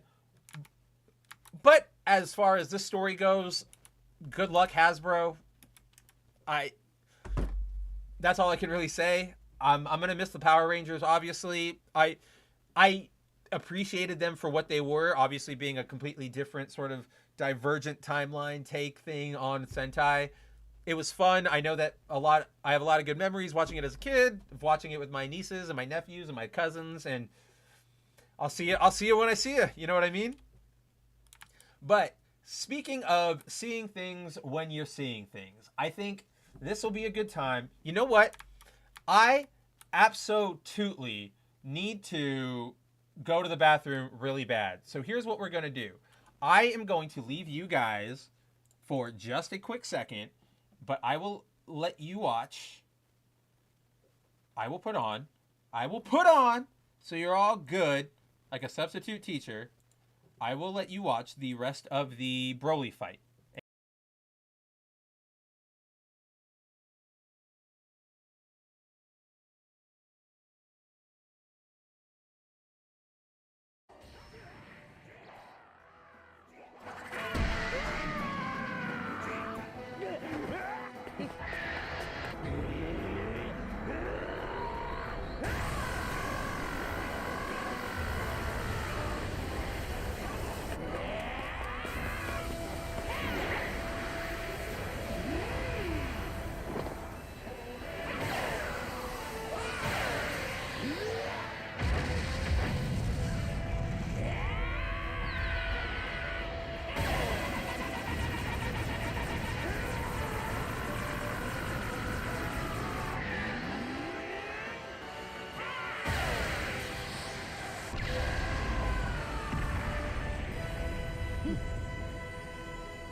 つだけ叶えてやろう。で、どうすりゃいいんだよ。早く言えよ。もういい。撃つ。わかったよ。そのまま願いを言え。なんだ、それだけかよ。私の願いは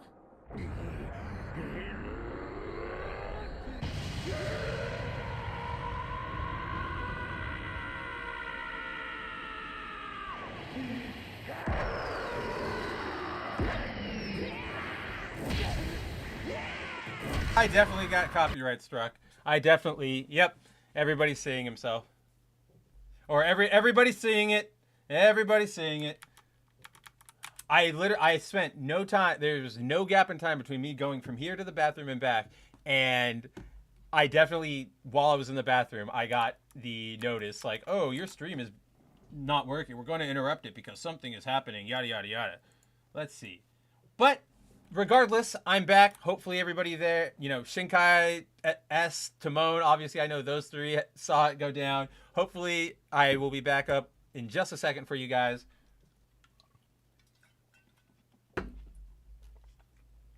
But when we get back, I hope you'll join me for the discussion of one of the main topics that I just wanted to get into tonight. And I'm not going to spend a lot of time on it because you've undoubtedly heard about this topic from every other sort of comic book streamer, YouTuber, culture commentator that's out there by this point, right? So, but I do want to offer some more expanded thoughts. I talked about this a little bit on the Bounding Into Comics stream, but I just want to touch on it a little bit more and sort of offer my forward-looking opinion on it. And then I have one, we're going to close out on some ranting and raving, and it'll be a lot of fun. Don't worry. So, for those who are unaware of the entire situation, this is going to be the quickest of recaps. I genuinely encourage you, and I don't mean this just as a joke or as a random self-promotion.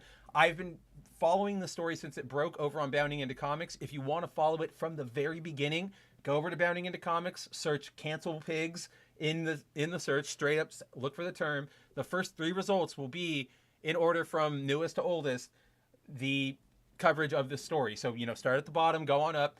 It's all there. If you want the full details, the full whatchamacallit, content, all this stuff that we're going to be talking about. But essentially, for those out of the loop, yep. No, am I not back yet? Bring me back. I'm done. I'm done. Somebody bring me back. What do you want from me, YouTube? Do I have to go to my creator studio? Your stream is no longer being blocked. Okay, well, the studio says we're good. But so, I don't know how much of that came through. So let me recap for anybody who probably didn't see me because I was behind the stream block. Because, yeah, I hope you guys at least got to see some of that fight. Again, I really like the animation in that fight when it's hand-drawn and it's got the right, you know, weight to everything. It's got the right rhythm, the right movement. It's really, really cool. I was blown away in the theater. So I hope you enjoyed 3 seconds of it. Yes, I'm finally back. Thank you, everybody. Yes, finally. I'm glad you stuck with me through that little blip. I had to pee. As I was sitting behind the block, I had to pee so bad. There was no time between me running here to the bathroom and back. But in that short amount of time, I definitely, I got the ding on my phone through email that was like, your stream is being blocked for copyright issues. And I was like, oh, I can't do anything. In the future, I'm going to have stuff to play, whether it's clips of me, whether it's something else, whether it's other dumb things. But sometimes when nature calls, nature calls. And I don't have a co-host here, Josh, to fill in the air when I'm gone. Thank you, Shinkai. Thank you, Cassie. Yes, I'm back. So, quick recap of this entire situation. If you're not caught up on the situation, I highly encourage you, and I don't mean this as just a self-promotion or a cheeky, yeah, of course, check out my work. But you can go to Bounding Into Comics, search Cancel Pigs in the search bar. It'll give you the 3, all of our coverage on it so far. It's 3 articles. It'll give it to you newest to oldest. Start from the bottom, go on, work your way on up. You can get all of the media, all of the details for everything we're going to talk about here if you're interested. I know a lot of us here probably already know the details, but just in case. That's where you can find it. Obviously, this all began last week when comic store owner Glenn O'Leary of the Comic Palace out in Massachusetts, he has it's really cool, actually. I really like what he does. He has a web show where he sort of talks with his customers, interviews his customers, or web show doesn't feel like the right description. It's like it is a web show, but it's not like a live thing, right? So he'll record interviews and talk to people in the store, and then they'll edit it together, sort of like that old comic book guy show or like a reality show. It's really endearing. He has it's nice seeing people kind of like what I was talking about at the top with the comic book shop hero, as was coined by Shinkai. What do you mean, no? We beat you once. I can do it alone this time. I can take over your country with a butter knife. But in the topic or in the vein of the comic book shop hero, as we were talking about, it's really nice just to see people engaging and talking and earnestly just, being in their environments and enjoying what they like. So often, obviously I'm involved in it and it happens to me, but so often we do sort of lose sight of the things we love, the things we like, in service of pushing back against all the crap and garbage that is being shoveled at us constantly. So I like seeing these moments. I always want to try and highlight the moments where you get genuine interaction. That's sort of one of the bigger goals I had with this show, was to sort of give us, other people, you, me, Cassie, anybody who wants to be here, just a zone, an area to talk like we're at a comic book shop. Talk like we're just talking about the things we like. Like, oh yeah, remember, like we were just doing, like, oh, remember that scene? I hated that scene. Oh, what about that scene? What about this series? Oh, do you remember that panel? Like, that's great. We need to encourage that as much as we need to push back against the crap.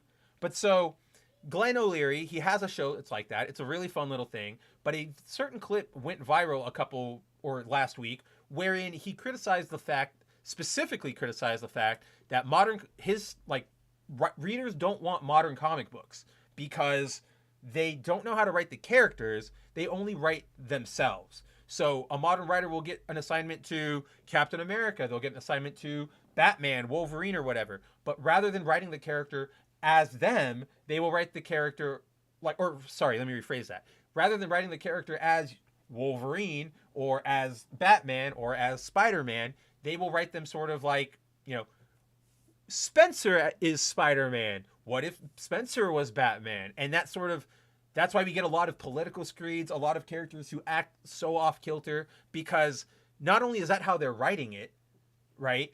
But I pointed this out before, and if anybody wants like a deeper dive, I could probably do a video on it or even an entire stream.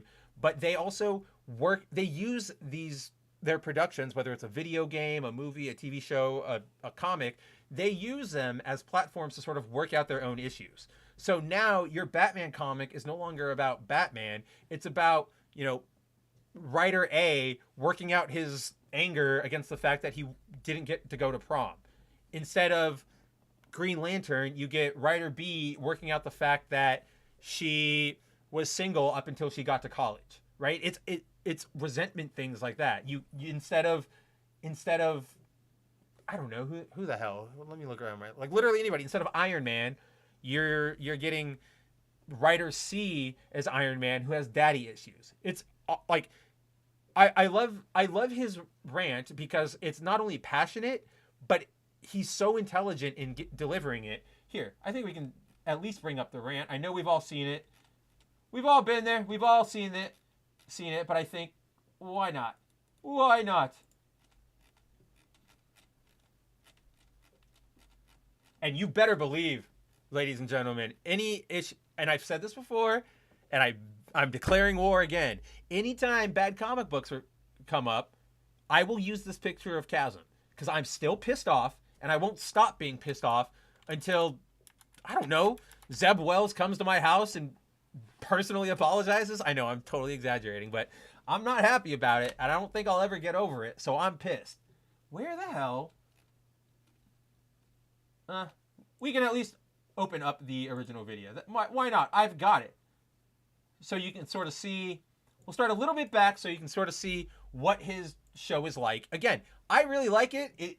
it has charm. I like being in those environments. Before, when I was a kid, I spent a lot of time in local comic book shops, just being in that atmosphere and looking at all the shiny things I couldn't afford because I was poor as shit. So it's a fun atmosphere. It's a cool little thing, but more to the point, let's just listen to Glenn's complaints. This is just a little bit. This is the segment before. Yu-Gi-Oh!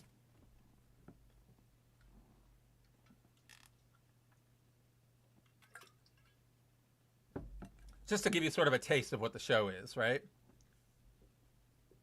You're just talking to normal people, not commentators or pundits.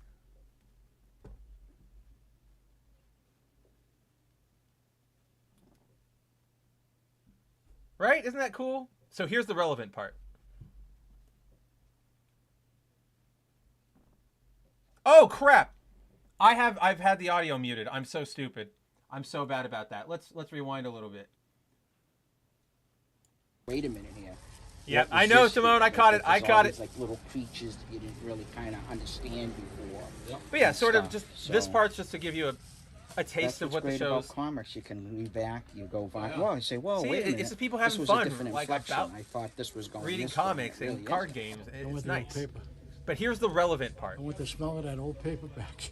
And I want to point out how this isn't a rant that's resurfaced from years past or anything, right? You can see on the shelves, or rather by the books that are on the shelves, you can see how recent this is. That Spider-Man issue that I've got my cursor over there, that came out in like August. This is a very, very recent rant. He's obviously, he knows what he's talking about. So let's hear what he's got to say. When you grew up with that, This isn't him. You'll see smell? Glenn. I don't know what it is. You can ask Glenn. Maybe he can help this format. That's just me because that's what I grew up with. I mean, this is nice. I mean, this artwork is amazing. They keep watering it down. I don't know if it's watered down. What do you guys like? It's- What do you guys like better? Do you guys like? I Why did I hate skip? Oz. God damn it! Generic glasses. Stupid.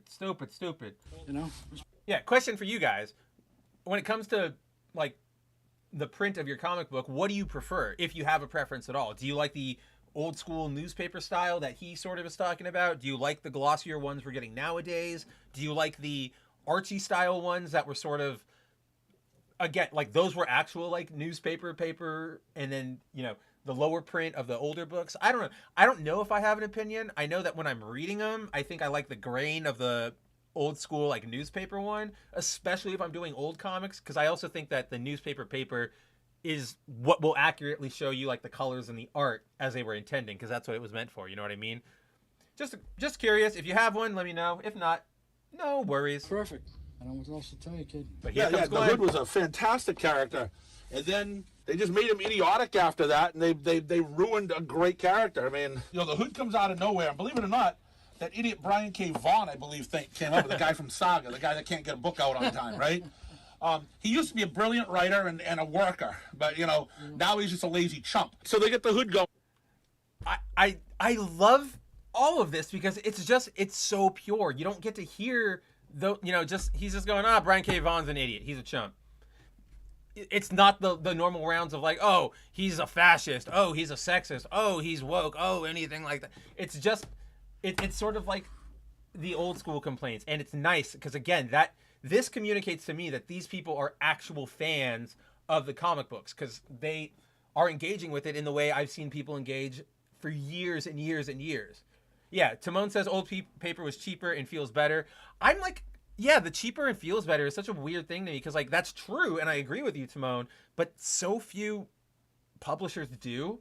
I know Alterna Comics does. They do that paper. There was a thing DC did so back in the like mid 2000s, DC had a habit or a trend of trying sort of like multi-week books, weekly published books, things like that. And one of them ended up being this series called, it was just called Wednesday Comics. And it was like an anthology every week. It was a bunch of different stories. One story every week would connect a Wonder Woman tale that was running through all of them. But they were all printed on like really cheap paper. DC even only sold them for like $1.50. I have them all. It was a great idea, really accessible.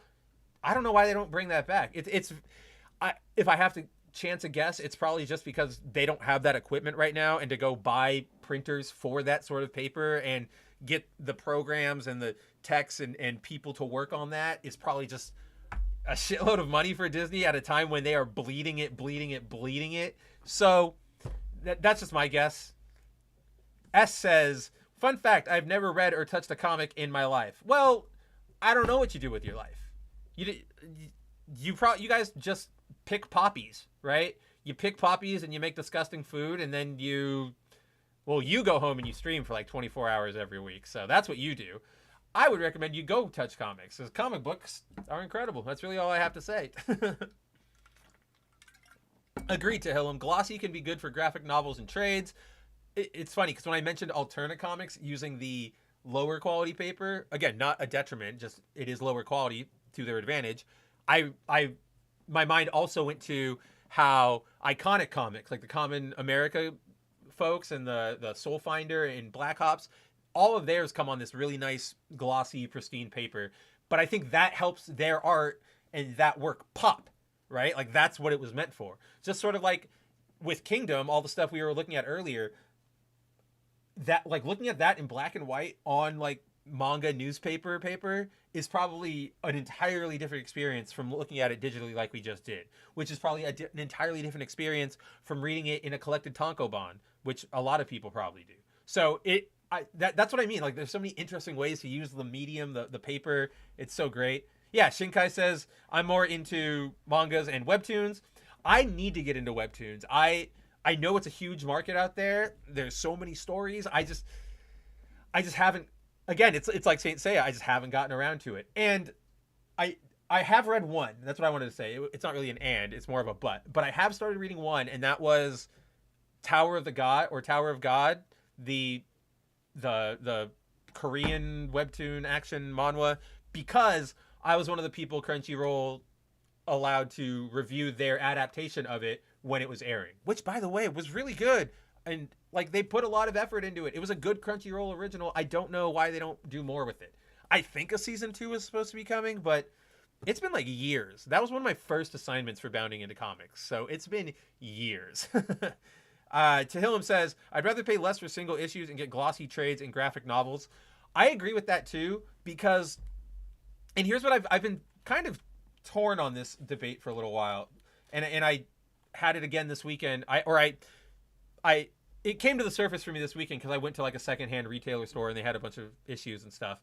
And I sort of was looking at it like, oh, these are all like super cheap. Like they're all $1. They're all like recent comics, yada, yada. I could go and I could like, whatchamacallit, buy some of these issues and sort of complete my collection. Say, oh, I have this run. There are, as much as we do complain, we also have to give credit where credit is due. And there are some modern runs that have some okay to pretty great stuff. Again, I like the Donny Cates Venom stuff for what it is. The Boom Power Rangers was pretty good until it got to like the reboot stuff. So there's things out there that I could grab, but then I think about it and I'm like, but those books I couldn't really read. Like you want to keep them in the bag, and then they're filled with ads.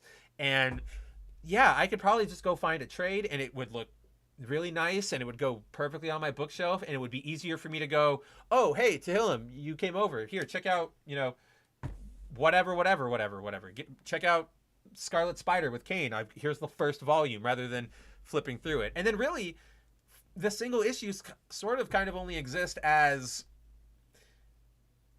like speculative content at this point. Does that make any sense?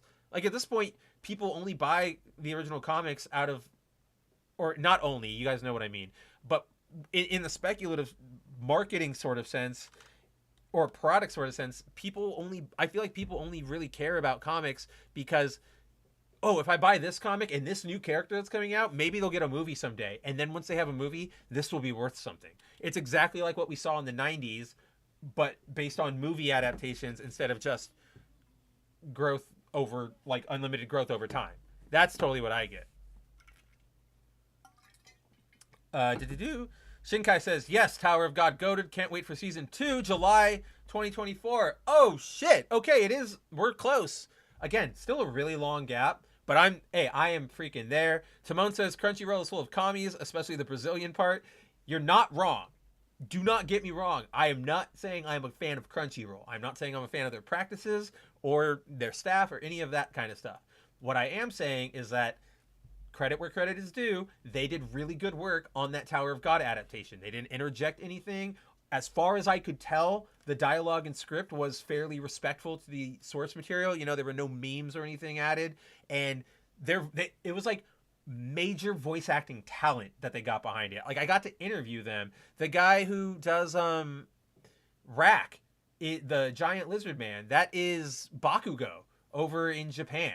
Like, the actual Japanese voice of Bakugo in My Hero Academia. I got to talk to him. It's crazy. So they, like, you know, as much as we have to call out the crap and make sure that, you know, they can't just run away and hide from that, we should also highlight the good things so that they at least know, oh, we're doing this is a direction we could go in. Because if you just respond to, you know, think about like a kid. If you're trying to like teach a kid something's wrong or whatever, and you just tell them that everything is wrong no matter what you do, then eventually they're just going to go, okay, well, then I'm just going to keep doing what I want to do because I can't make you happy no matter what. And that's, but if you sort of give them a guide and you go, oh, I'm really unhappy when you write on the walls, but I'm really, really happy when you're writing on paper, that will sort of give them something to aspire to go to, because they go, oh, that's something that people are positively responding to. Let's go to that.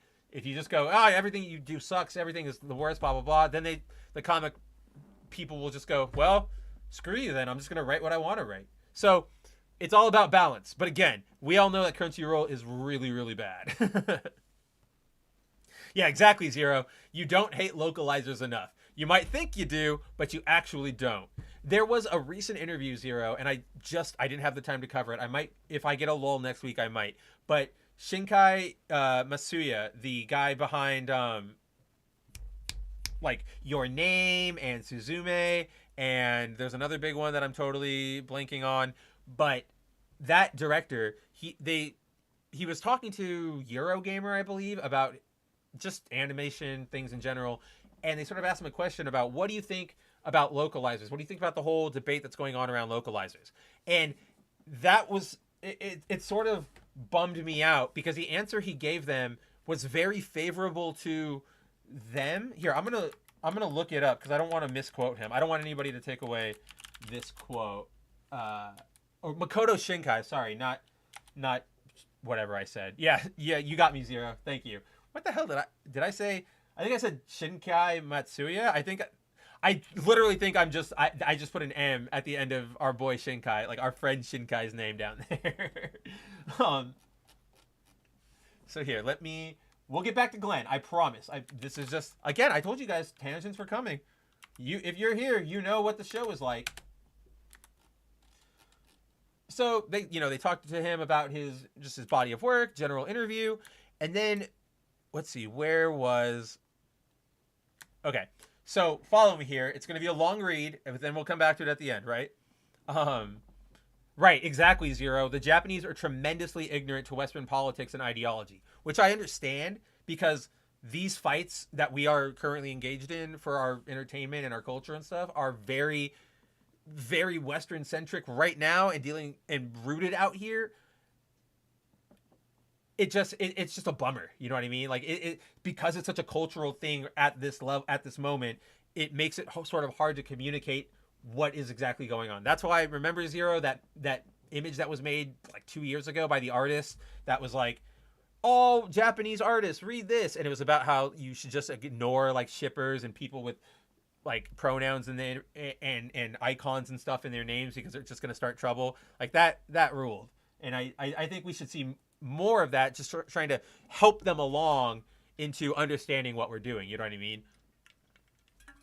And to that point, there's a lot of moments that we've seen seized upon by like Western, like neoliberal culture warriors that are mean one completely different thing in Japan, but then they go, oh no, means exactly what I mean. My favorite example, because it's my favorite anime, was when Evangelion came out, the final rebuild movie, and there's a whole scene where Shinji is realizing what's going on with instrumentality, and he learns the secret of the Ray clones and all of this stuff. Everything builds to a head, and because there's this moment where Ray talks to Shinji about how I'm just them, I'm just that. I'm not a person. I'm not a human. I'm not a woman. I'm not a man. I'm just that. Obviously, clearly talking about I'm not a person. I am a clone. I am a scientific thing.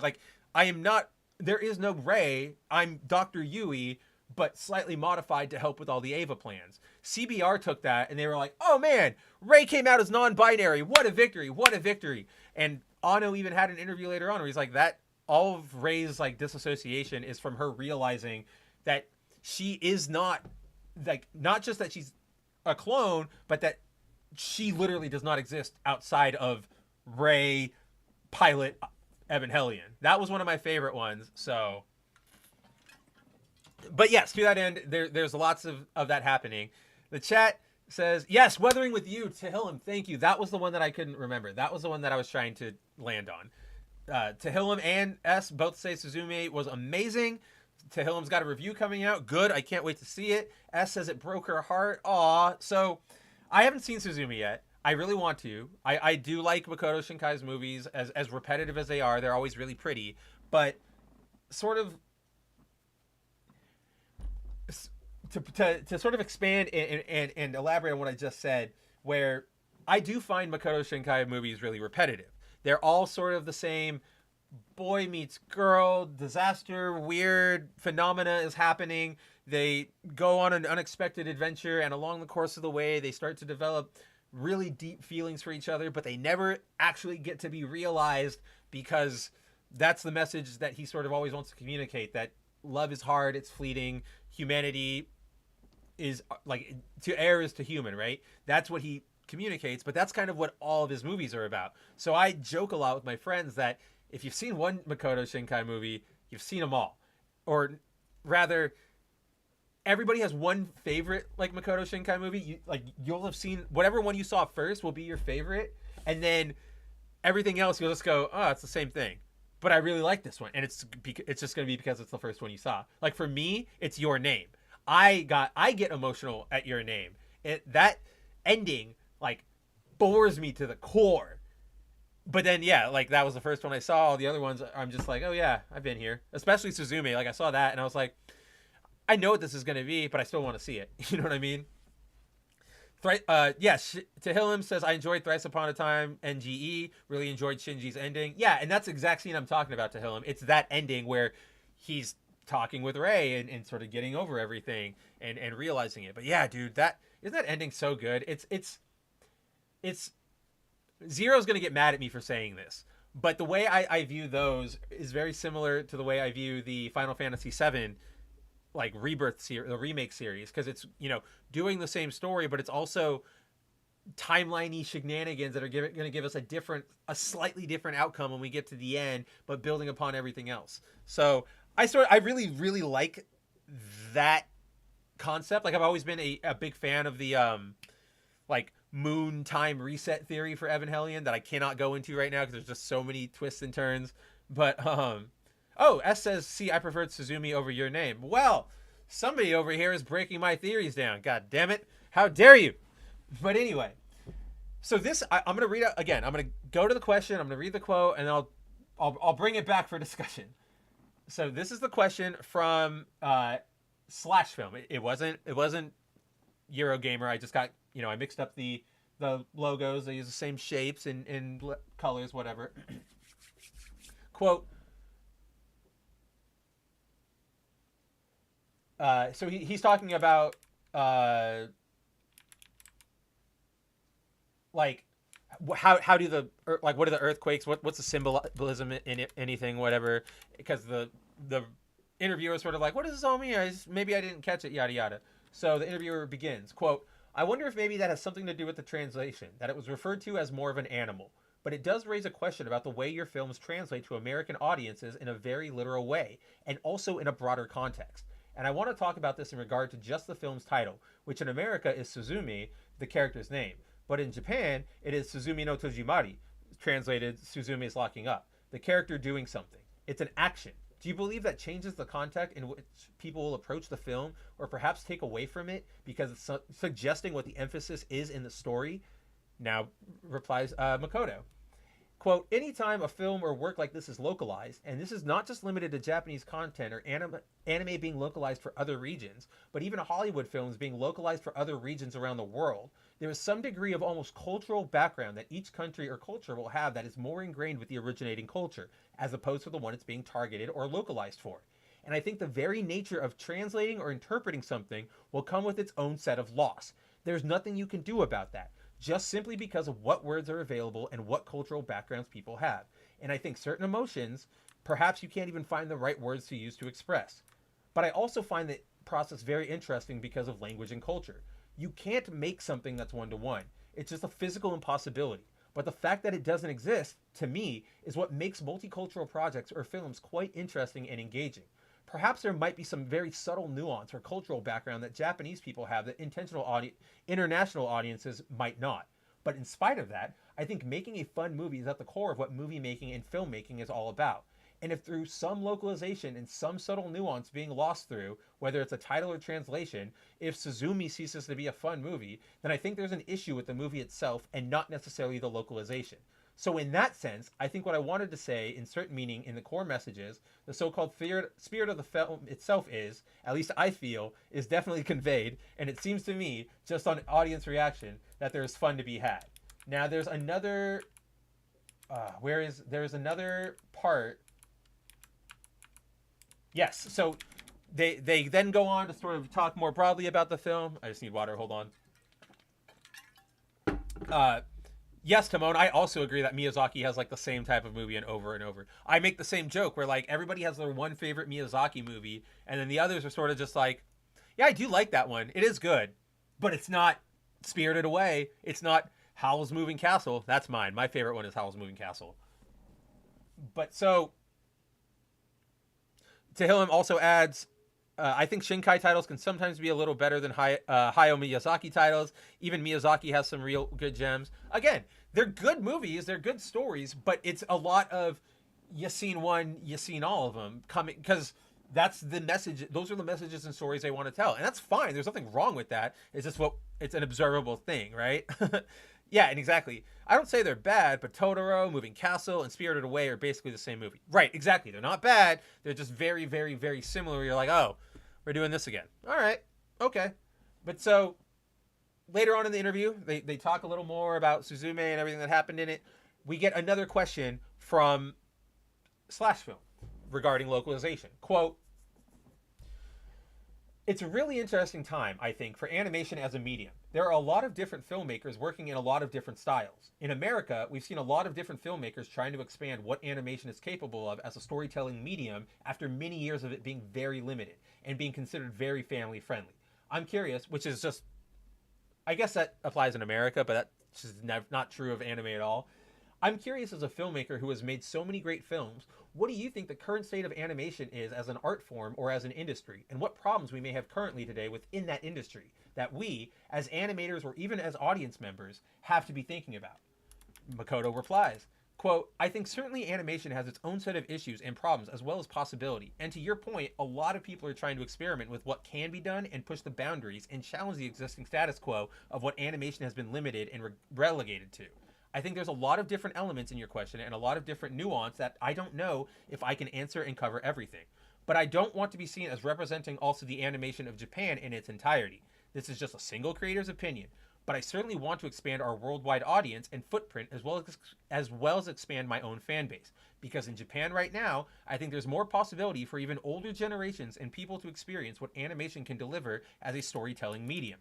In terms of what animation can do and what we can do, I think to your point, it's important to know that you said perhaps there's some nuance that's lost or some cultural background information that informs something that we might not necessarily understand that's based in certain detail. I think very much what I do is rooted in Japanese culture. And I think it's important to cherish what cannot be localized because it feels like there's something there.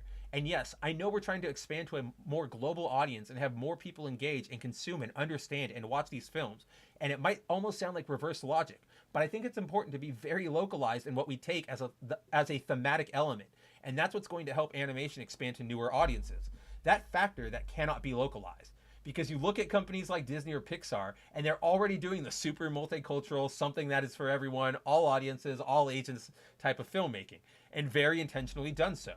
In order to almost differentiate or value add in a different way, I think it's important for us to bring in these subtle nuances that almost cannot be localized, but people still find engaging. So I think regardless of what I do in the future, I will continue to have that in my mind as I create new films. End quote. So, all of that said, I bring this up in relation to our discussion of Glenn because this bit has been these quotes have been touted by a lot of the let's just run over the localizers. I know that's how we got here because we were on that little bit about localizers, but Shinkai clearly, if you look, a lot of pro localizers, the people who want to run roughshod over everything and put memes and political agendas and all of that crap into the work of not their original works, but the works of other people that they're localizing to these markets. A lot of them have been using what Makoto said here as sort of the aha, see, one of the best directors in the world is fine with localization changes being made. He knows that it needs to be communicated to different people. But I think if you actually interrogate and look and read and engage with what Makoto said, it's clearly not about what he's saying about things being lost in translation is not about changing meaning or having, characters' names or motivations drop between, the English version and the Japanese version. He's very clearly talking about the fact that, don't compromise your identity and don't compromise your storytelling for these other audiences. Yes, we're Japanese and some things are going to get lost in translation, like he specifically explains, like cultural traditions or values or something. Maybe there's a word that just doesn't have an equivalent. Especially, German has a lot of those sort of words that are super long that describe like an entire paragraph's worth of action. And we don't have anything like that here in America. It's all that, it's the paragraph of action. So that's clearly what he's talking about. Anybody else who uses this as a sort of gotcha to say, yeah, let's localization's cool. We can totally change everybody's character and do whatever we want. Push him away. Push him away. Zero says Shinkai is Japanese, probably never left his country, has no idea how insane politics are here. Exactly. And I genuinely think he's only talking, Zero, about, stay true to being Japanese. He's not talking about changing people's works. He's not talking about any of that stuff. But because of the way it's worded and because of the way it's being framed, that's how it's being taken away. And it kind of sucks, but I also really agree with him, which is be true, be yourself. Don't, again, the thing that radiates in my mind is Pokemon. Back in the day when there's that episode where Brock has the onigiri, and instead of calling it onigiri, Ash and everybody refers to it as donuts, which, okay, I understand from a suit level explanation why you do that. Kids don't know what onigiri is. They do know what donuts are. But then the problem happens when you get to the actual product and kids are looking at a triangle donut with a giant thing of filling being exposed. I remember being so confused by that, being like, how the fuck is that a donut? And then learning as I was older what it was. I mean, you could easily sidestep that by going a rice ball. Boom. A kid can understand what a rice ball is. So that's that little tangent there. Timon says, I watch anime because I like Japanese culture. Good storytelling is universally understood. Amen, my friend. So let's get back over here to Glenn, and let's see what Glenn has to say about the very current state of the industry. He's a main part. Oh, also, I love the fact that one of his favorite characters is the Hood, who was like Bendis's pet villain. He was the main antagonist of the new Avengers for years. And then, as Glenn will explain, they sort of wrote him off. I'm just happy to see that there's another Hood fan, because I was actually a pretty big fan of the concept and everything they did. You know, like a street level thug who suddenly becomes eldritch empowered, but only really uses his powers for crime. There's a lot of cool stuff there, and I'm sad that they turned him into a loser. If you know the hood, you know the history. If you don't, it's fine. Let's keep going. So now he's just a lazy chump. So they get the hood going. He's a main part of the Marvel universe, main part of the villains. That storyline ends. He just kind of disappears, loses parts. Then he goes after the Infinity Gauntlet gems, gets a couple gems. He's just an idiotic clown, and then he disappears. And he shows up once in a while. So I'm hoping they do him well in this book. I'm hoping they do him well. Man. Very, very good book. Now they just make idiotic characters most of the time. They finally got somebody good, and then they stop using them. I don't know why. Change of the guard, maybe, or change. Well, then again, it was probably different change of writers where people don't. The writers nowadays, they don't care about the characters of what the character is anymore. Most of these new writers don't have the love of comics like these older writers had, and all they care about is, how can I put myself in the book? No, we don't care what you would do if you were Iron Man. We don't care who you are. You're writing Tony Stark. You're not writing yourself in a book. If that's the case, write your own comic with you in it. No one will read it because nobody cares. People grew up, are growing up loving Peter Parker, loving Miles Morales, loving all these Captain America. We don't need you to put your input in it. Just write Steve Rogers. Don't write Steve Rogers. What would Steve Rogers be if I was Steve Rogers? That's not how it works. But that's again how most of these new people write nowadays. That's why most of the stuff is shit. Because we don't care what you would do, because we don't care about your life whatsoever. Just write a book, get paid for what you do, get paid for what you're supposed to be doing, and make it a good story. We don't care. We don't need your opinion. I love that. We don't need your opinion to close it out. Right? Go off, S. That is a man who cares, who is passionate, and like, what do you really criticize there? Like that, it's hard to say like, yeah, you're wrong, because it's just like hitting all of those nails on the head. So I want to tag that really quick, Timon, because there are people who like Miles Morales, and there was a time when Miles Morales was in terms of comics, there was a time when he was just a genuine character instead of a marketing prop. It was a very small window, and it was basically his like first 2 or 3 years of existence. Essentially, it's the time it took to tell that original Prowler story that got adapted into Spider-Verse. That time was the last time. Like, there was a period where Miles was his own original character, doing cool things, wasn't in the 616, didn't have Spider-Man to confuse with. It was a good period, good storytelling. And of course, there are people who like the Spider-Verse movies, which are sort of different because it's like a completely different continuity, character writing, yada, yada, yada. If you go and you read current Miles comics, and we will get to this because it's how I want to close out the show, you'll see that he's not written as the, kid trying to grow up and figure his way. He's just written as the best. And so he's really on that, like, he's on the money, I would argue, and we'll get into it. And then, yes, Zero, the man triggered all the cancel pigs. The man started the implosion of the comic book industry. Give this man a medal and a luxury car. Oh, if I were in New Haven, if I was in, I think it's New Haven, or Haverhill, Massachusetts, where the shop's located, I'd be there right now buying whatever trading cards he had to sell. I need some new sleeves for my One Piece cards. I could use some shiny new hardcovers for my shelf. Why not? I would give him all of my business. But so this event, that breakdown from Glenn here. Let's just bring Glenn up. He's our hero. We salute you, Glenn. But so this, commercial prop Morales is exactly what he is now, to tell him. So Glenn dropped this, and immediately a bevy of comic book industry pros came out to attack him, whether it was accusing him of being, misogynist, racist, falling behind the times, all of this stuff to sort of dodge accountability for their own bad work. And this ranged from people like Donny Cates to people like Jamal Ingle to former Spider-Man editor who was in charge of Brand New Day. I forget his name off the top of my head, but I know I wrote about him in my article. These people all started coming out, attacking the way he looked, attacking, his argument, because honestly, I think it's the fact that they realized that he was hitting all the marks.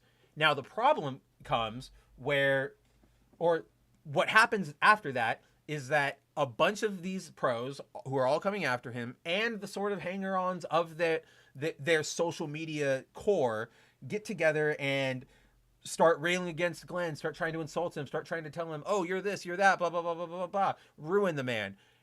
And then enters Mark Millar, the man behind, whoops, I didn't mean to close that.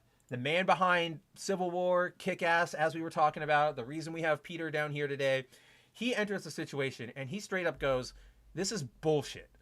This is a retailer. This is, you're telling him that he needs to get with the times, that he needs to change his business practices. He's only selling what the hell you're giving him. What is he supposed to do? So Millar invites him on and sort of brings attention to everything that's going on. And in bringing him on, Mark Millar terms this phrase, or he terms a phrase called, or what am I trying to say? What is the phrase I'm trying to use? He coined the phrase cancel pigs to Glenn, basically explaining to Glenn that cancel pigs are the people who, at any perceived infraction, will try to leap out of their chairs and destroy your life, mostly for personal gain, mostly just because they get a weird sick kick out of it, whether they want to admit it or not. And with that name, which is neutral, this is obviously sort of the behavior that has longly been attributed to the group as SJWs, right? But then, of course, that gives them an easy deflection. Oh, you don't like social justice, blah, blah, blah. And then over time, it's just become worn out. Now you have a nonpartisan, clear descriptor of what these people are, an easy shorthand. And the industry is currently in a spiral, right? You have people coming out trying to attack Millar, trying to write him off as a fascist, as a Nazi, all that kind of fun stuff.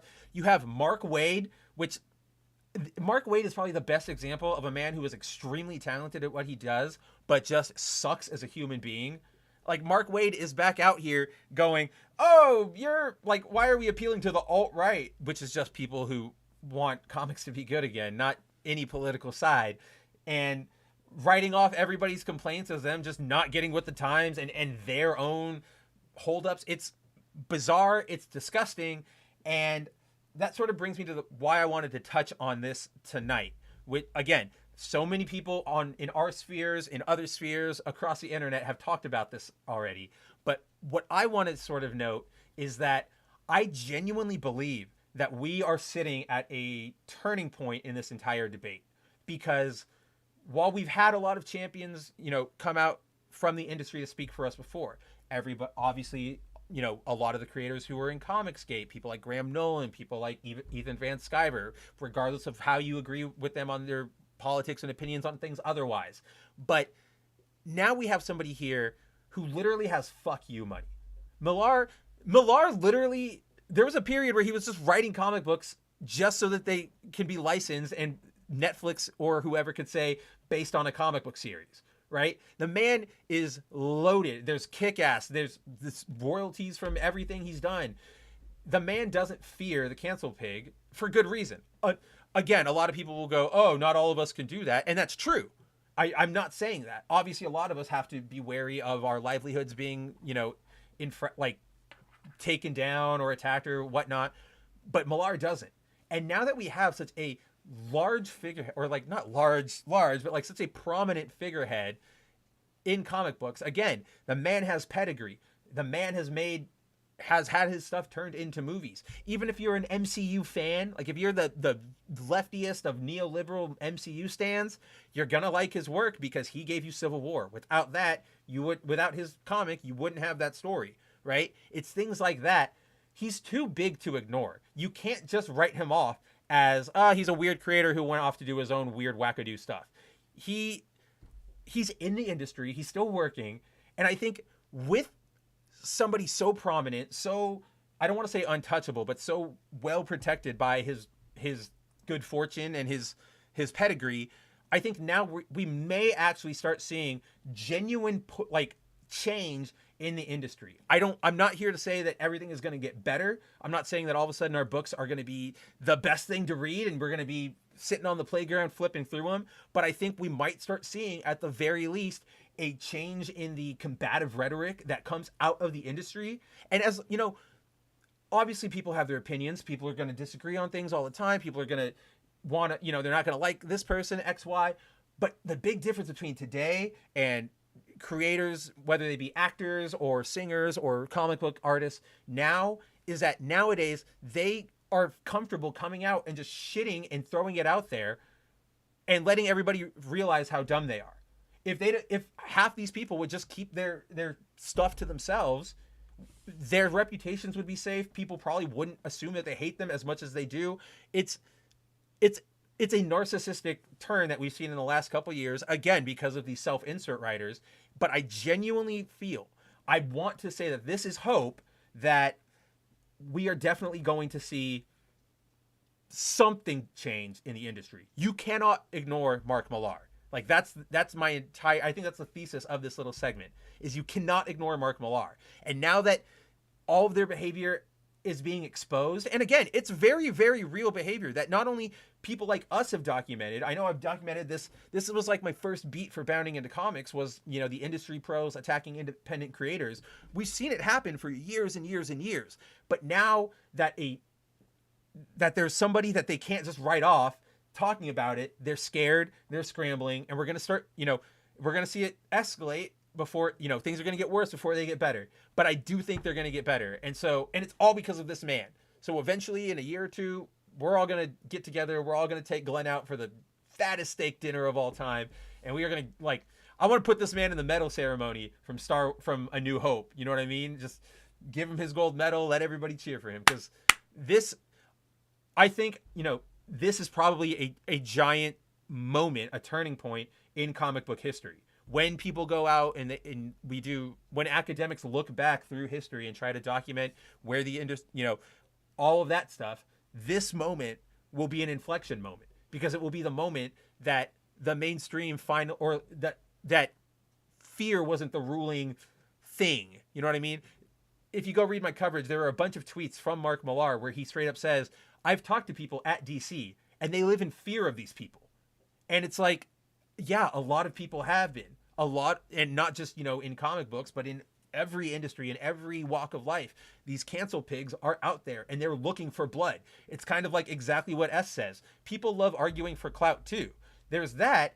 And the best term, honestly, is scalp hunting. Scalp hunting is such a lucrative industry on social media, whether it's for actual monetary gain or your own fart sniffing sense of pride. People love hunting scalps. They love to find you, screwed up once, then they put you in that catch-22 where, oh, you better react to me. And if you react to them, well, why did you care so much? And then if you don't react to them, it's, oh, they know they're wrong, blah, blah, blah, blah, blah.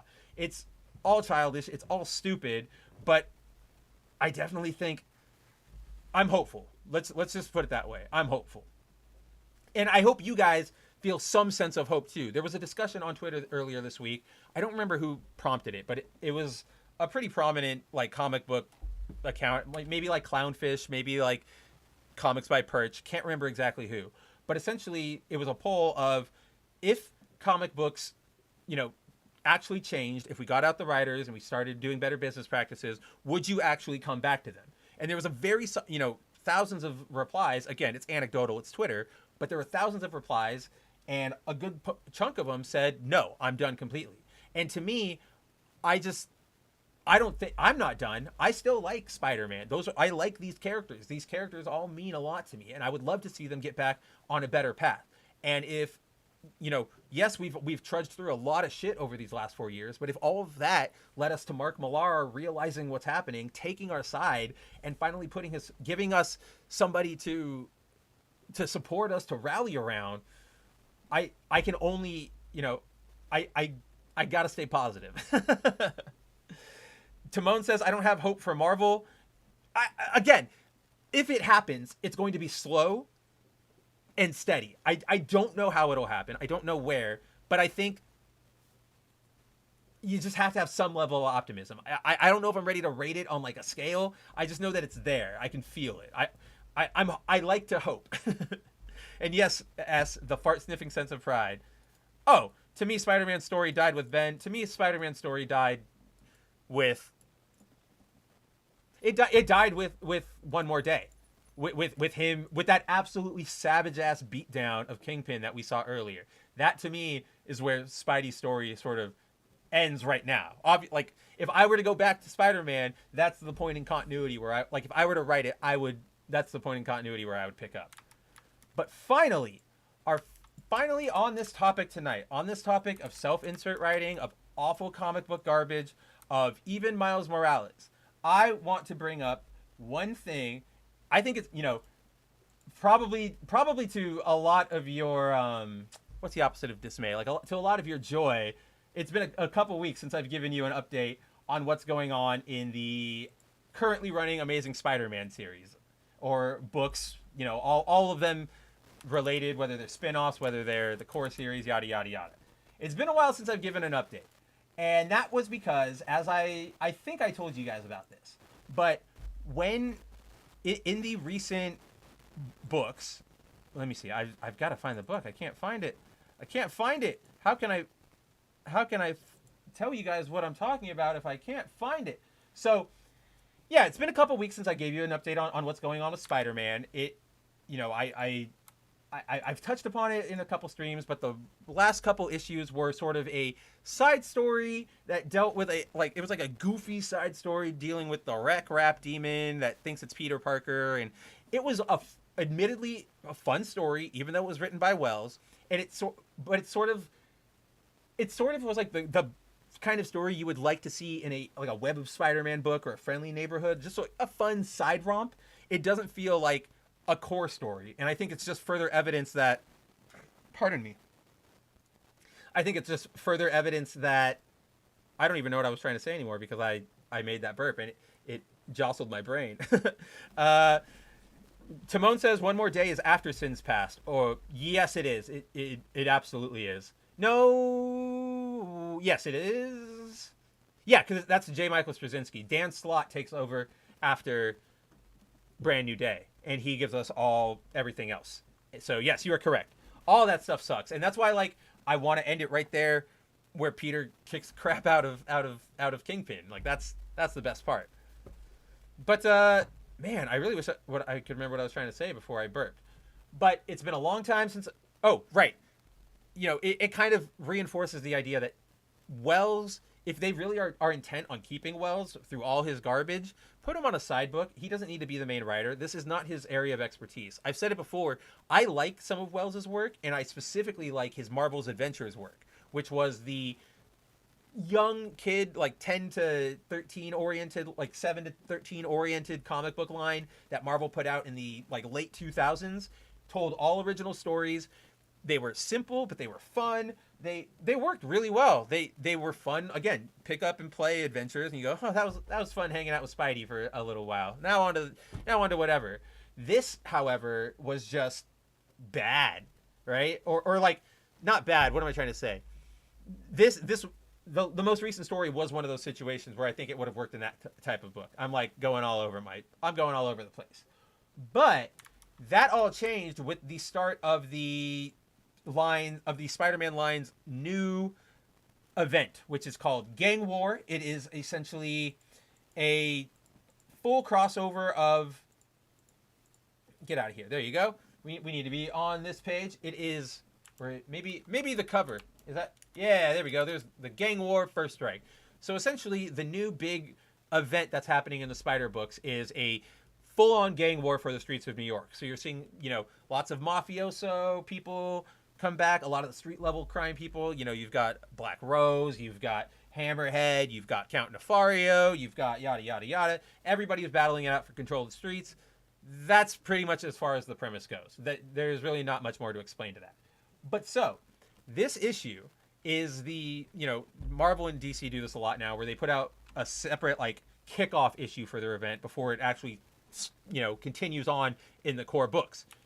In this book, so I'm reading these books, right? You know, I'm obviously, I already have my chip against Zeb Wells. I already know I'm not liking a lot of things, but I go into this and the gang war buildup issues going, let me see what you can offer. You know, I'm always up for redemption.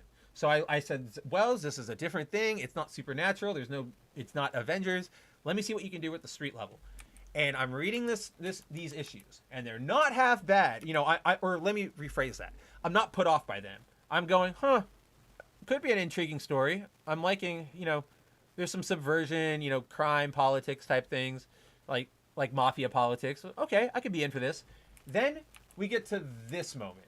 So in this moment that we are met with Slide, which is a villain who essentially just has a suit that takes away all friction, so you can't like web him, you can't grab him, he can slide, as his name implies. During this chase, so the Slide commits a crime, Peter's on his tail, and during this chase, all of a sudden he gets help from Miles. You know, they're swinging around. Where'd my water go? And Miles goes, oh, you can use some help, swings in, boom, stops him. With, mind you, his stupid ass sword. Like, I was kind of hoping they had just started ignoring that, but I guess it's a real thing now. But then I get to this moment. And let me just break it down for you. So they both defeat Slide, and Peter's going to congratulate Miles and says, and you know, he goes, dang, so you can do a sword now. Guess a lot's changed since I've been gone. And Miles fires back, yeah, man, it really has. Guess that's what happens when you ghost folks. And then Peter go, hey, wait a minute. Nah, I'm going to do the talking right now. You had plenty of time to reach out and never did. Come on, it wasn't that simple. Yeah, it really was. You're not the only person going through things, man. It would have been nice to... Look, I wasn't trying to do this. Running into you should have been nice, but man, you've made being your friend really difficult, my guy. What is this, Pete? For real, you left us for 6 months, man. You left me. I had to step up to be the Spider-Man you apparently were too busy to be, Pete, and it sucked. It really fucking sucked. I needed you, man, and you just disappeared, bro. I'm sorry I let you down. Been making a habit of saying that a lot these past few weeks, but it's true. Yeah, well, don't just apologize to me. It's the folks of the city who will have to pay. Miles, you know how I know? Because I spent all afternoon with Misty Knight, Randy Cage, and Randy Robertson trying to figure out how to make it legal for us to protect the city again. Side note, editor's information. Yeah, it's currently illegal in Marvel for costume superheroes to operate in New York. Very small scale down version of Civil War. They tried to reach out a few times, but I kind of blew them off. Another thing I'm not exactly proud of. Yeah, because you shouldn't be. I can't believe I'm the one who's got to remind you of this. But it seems like you forgot. With great power, there must also come great responsibility. Feel like you could do well to remember that. Man, haven't had my butt kicked like that in a while. Thank you, Miles. Spider-Man. You're absolutely right. I literally got to this exchange. And I had to stop reading. My interest in the entire fucking issue, the event, just instantly sank because of this insanely out of character moment for not just Pete, but also Miles, right? All in service of just shitting on Peter's character. For those who don't remember this, and I don't know how you can't, because it was the main crux of like the book for the first 30, 20, 26 issues. I don't know. But Peter wasn't, the way Miles flips out, you would think that all of a sudden one day Peter just went up and left on vacation. Just abandoned the webs and said, I'm going to go take a break. Screw y'all. I'll see you when I see you. But if you guys remember, he was trapped in that other dimension with Mary Jane, the one where Paul was, the one that was basically the setting for the entire bullshit. And that was where he was for 6 months, right? He was not gone, or rather, he was not on vacation. He wasn't hanging out. He wasn't visiting Ben over in wherever. He was, I guess Ben over in the embassy, the Limbo Embassy where he is now. Peter was literally not here by no fault of his own, right? Then Peter comes back. They solve we resolve that plot line, yada, yada. Do you guys remember what happens next? And obviously, I know none of you guys were reading this, but if you watch this show, you may remember. After that, the next storyline was Peter getting stabbed with the Goblin Spear, right, by Kraven and the Goblin Queen, and it gave Peter all of Norman's sins, and it made him into basically, as I like to call him, and I wish it would catch on, but the Spider-Man who laughs, like that's what he was doing right after that. So you have dimension, like you're in a different dimension, and then you are literally not yourself. And not just like feeling under the weather, like you have had your entire world 180'd by magic. And then Miles has the fucking audacity to come here and just shit all over him. And like, and then probably the worst part about it is that Pete does nothing. He does absolutely nothing in regards to pushing back. He doesn't say shit. He doesn't go, dude, I was in a different dimension. He just goes, you're right. You're right. You're right. Like, he's like, why is he so broken? He's so like subservient. It's so bullshit. It's so gross. Peter, there are moments when Peter has fucked up in life and he takes his responsibility. We see him a lot. It happens. Nobody's saying it's out of character, but it's out of character for him to just lie down and accept what is a very blatantly wrong framing of what happened to him. Again, this is the same character, and this all could have been avoided, but I'm playing with the cards we have. Again, I don't like it, but this is what we have. Who, after he was, superior and had his brain taken over by Octopus, when he got back, all of his first conversations with everybody who immediately went, "Sup, dick? What the hell?" His first thing was, okay, listen, that wasn't me. I have to explain to you. I don't understand what this is. This is not good writing. It's not good storytelling. It doesn't get me invested in what's to come.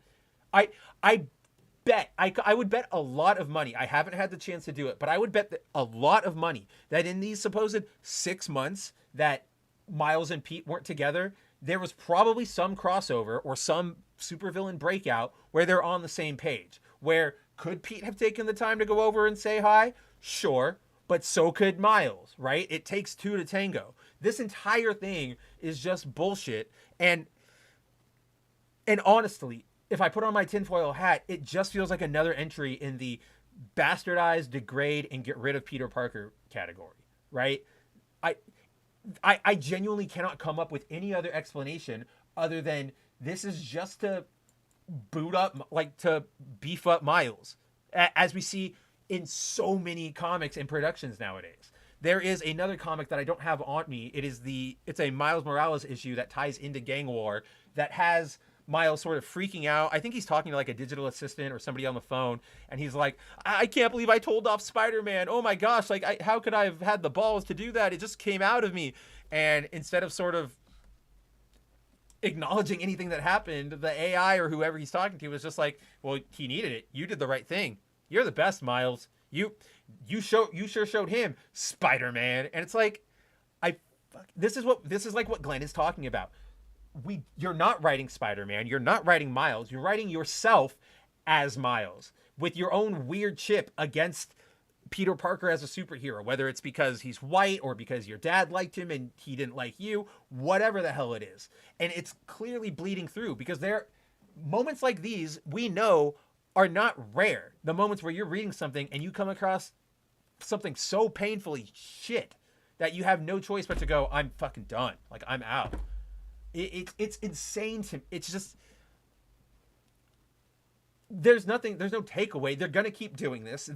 Wells is going to keep having stupid moments like this. Marvel is going to keep, sucking off Miles for all the pennies he has left in him.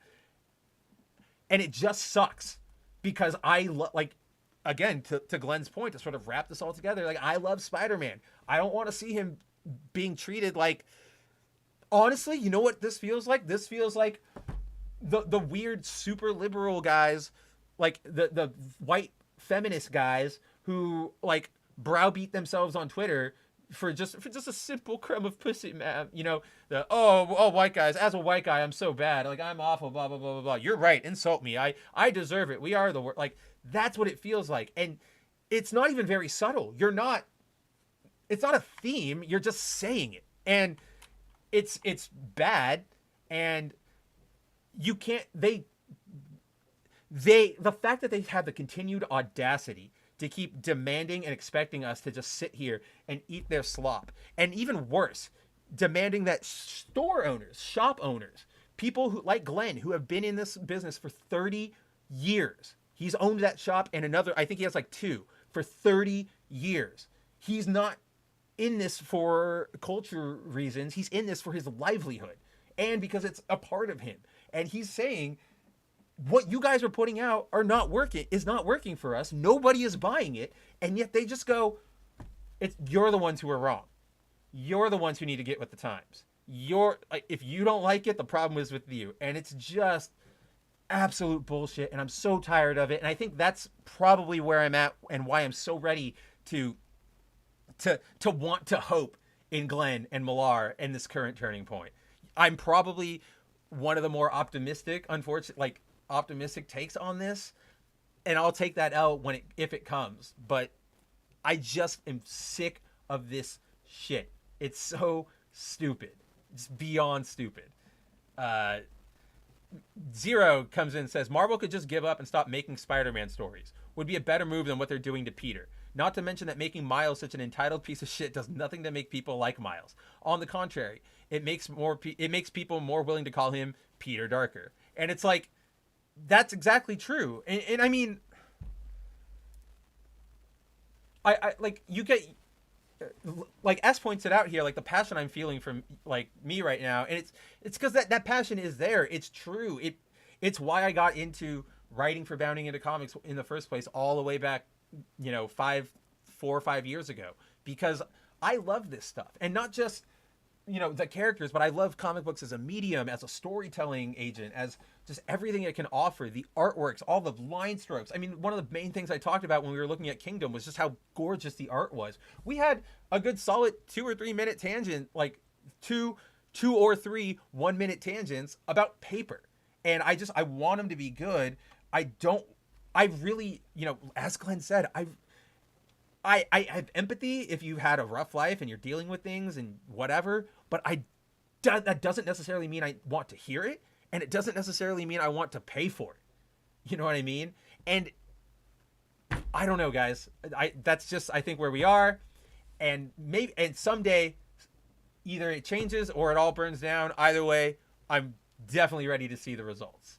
But I think with that, we have been at this, guys. You guys have been keeping me on way longer these past 2 streams. We've been hitting full 3 hours, and that's not just me talking. That's you guys. Like, I could only reach this time, or like this time marker, courtesy of you guys and your engagement. So I know I've been really thankful this stream. It's been a rough week. I've had some stuff to deal with, like in my personal life, and it was really nice just being able to come see all of you guys. Timon, S was here, Zero Dozer, Cassie if she's still around, Josh is always fun to see him, Tehillim, Shinkai was here for a while. Ravul might have been here.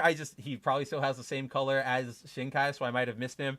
But and again, there are so many people I know, 20 to 30 of you who watch this in the repeat. And to you guys, I know obviously I don't get to engage with you live, but I do thank you for checking out and hanging out and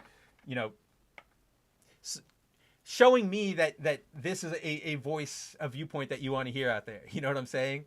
But with that all said, it has been 3 hours. I am super late for Jacob's movie night. I think I already missed his review of Wonka, which I was really looking forward to, because that thing's got to be a dumpster fire. As for what I've got going on, in the future, you can check me out daily on Bounding Into Comics. I am, in case you have been out of the loop for the last couple of weeks, John F. Trent has left the site. I am the editor-in-chief now, so come check out everything we've got going on over there. Lots of new stuff, especially on the YouTube channel. My boy Cider is killing it with all of his work over there. You can check us out if you want more of me live. You can go to the Bounding Into Comics 01 stream every Wednesday night at 9 p.m. Eastern Time, where me, Jacob, Cider, and Josh, who was in the chat, break down the latest news and all the bullcrap from Hollywood coming your way. If you want, and obviously if you want even more than that, you can come back here, same bat time, same bat channel next week for another episode of The Good, the Mad, the Ugly. In a very rare moment, as we already know, next week's topic will not be a mystery, but rather it will be Yu Yu Hakusho, the live action series. We'll break it down. We're going to see what worked, what didn't work, compare it to the manga. I'll have pages, I'll have evidence. We'll be really good to go.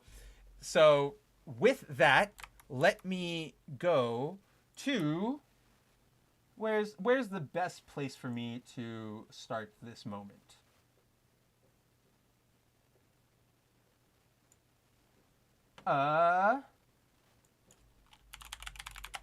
It's relevant, and I want to make sure it's good, or I want to make sure it comes across to everyone because it's so relevant.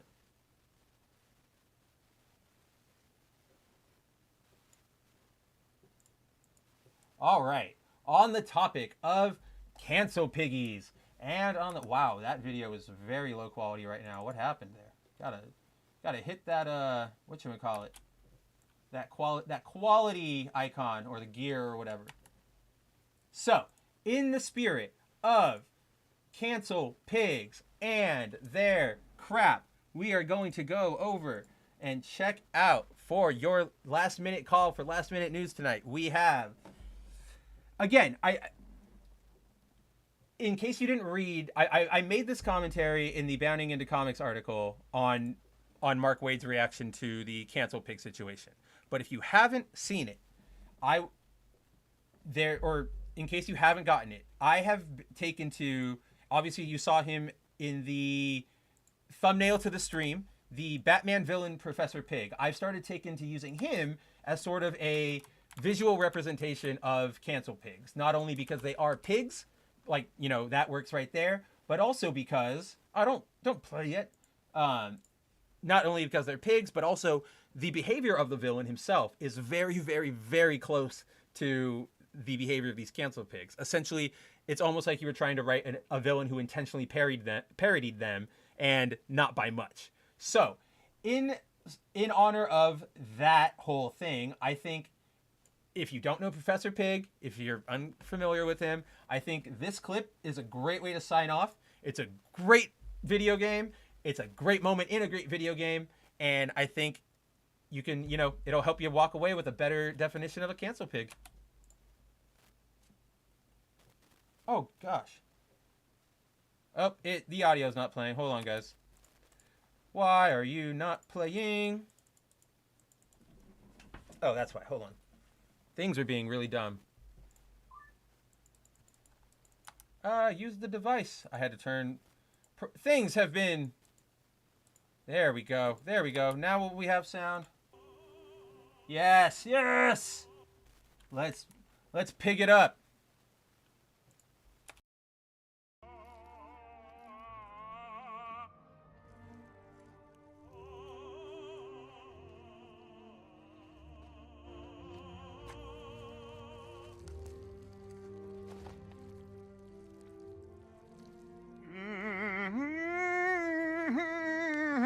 You're done here, Valentine. Let them go.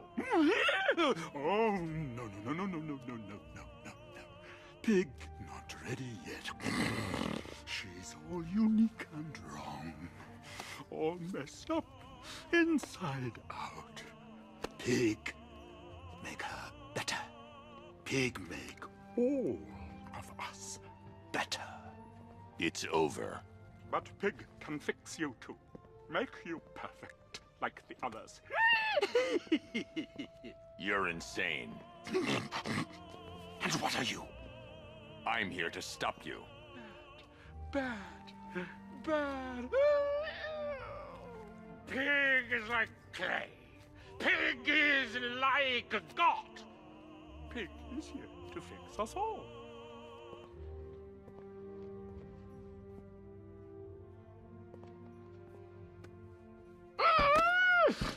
That's it, my darling.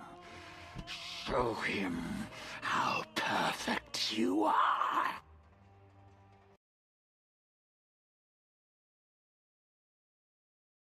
I muted that time. Honestly, Arkham Knight, the Arkham series are so good.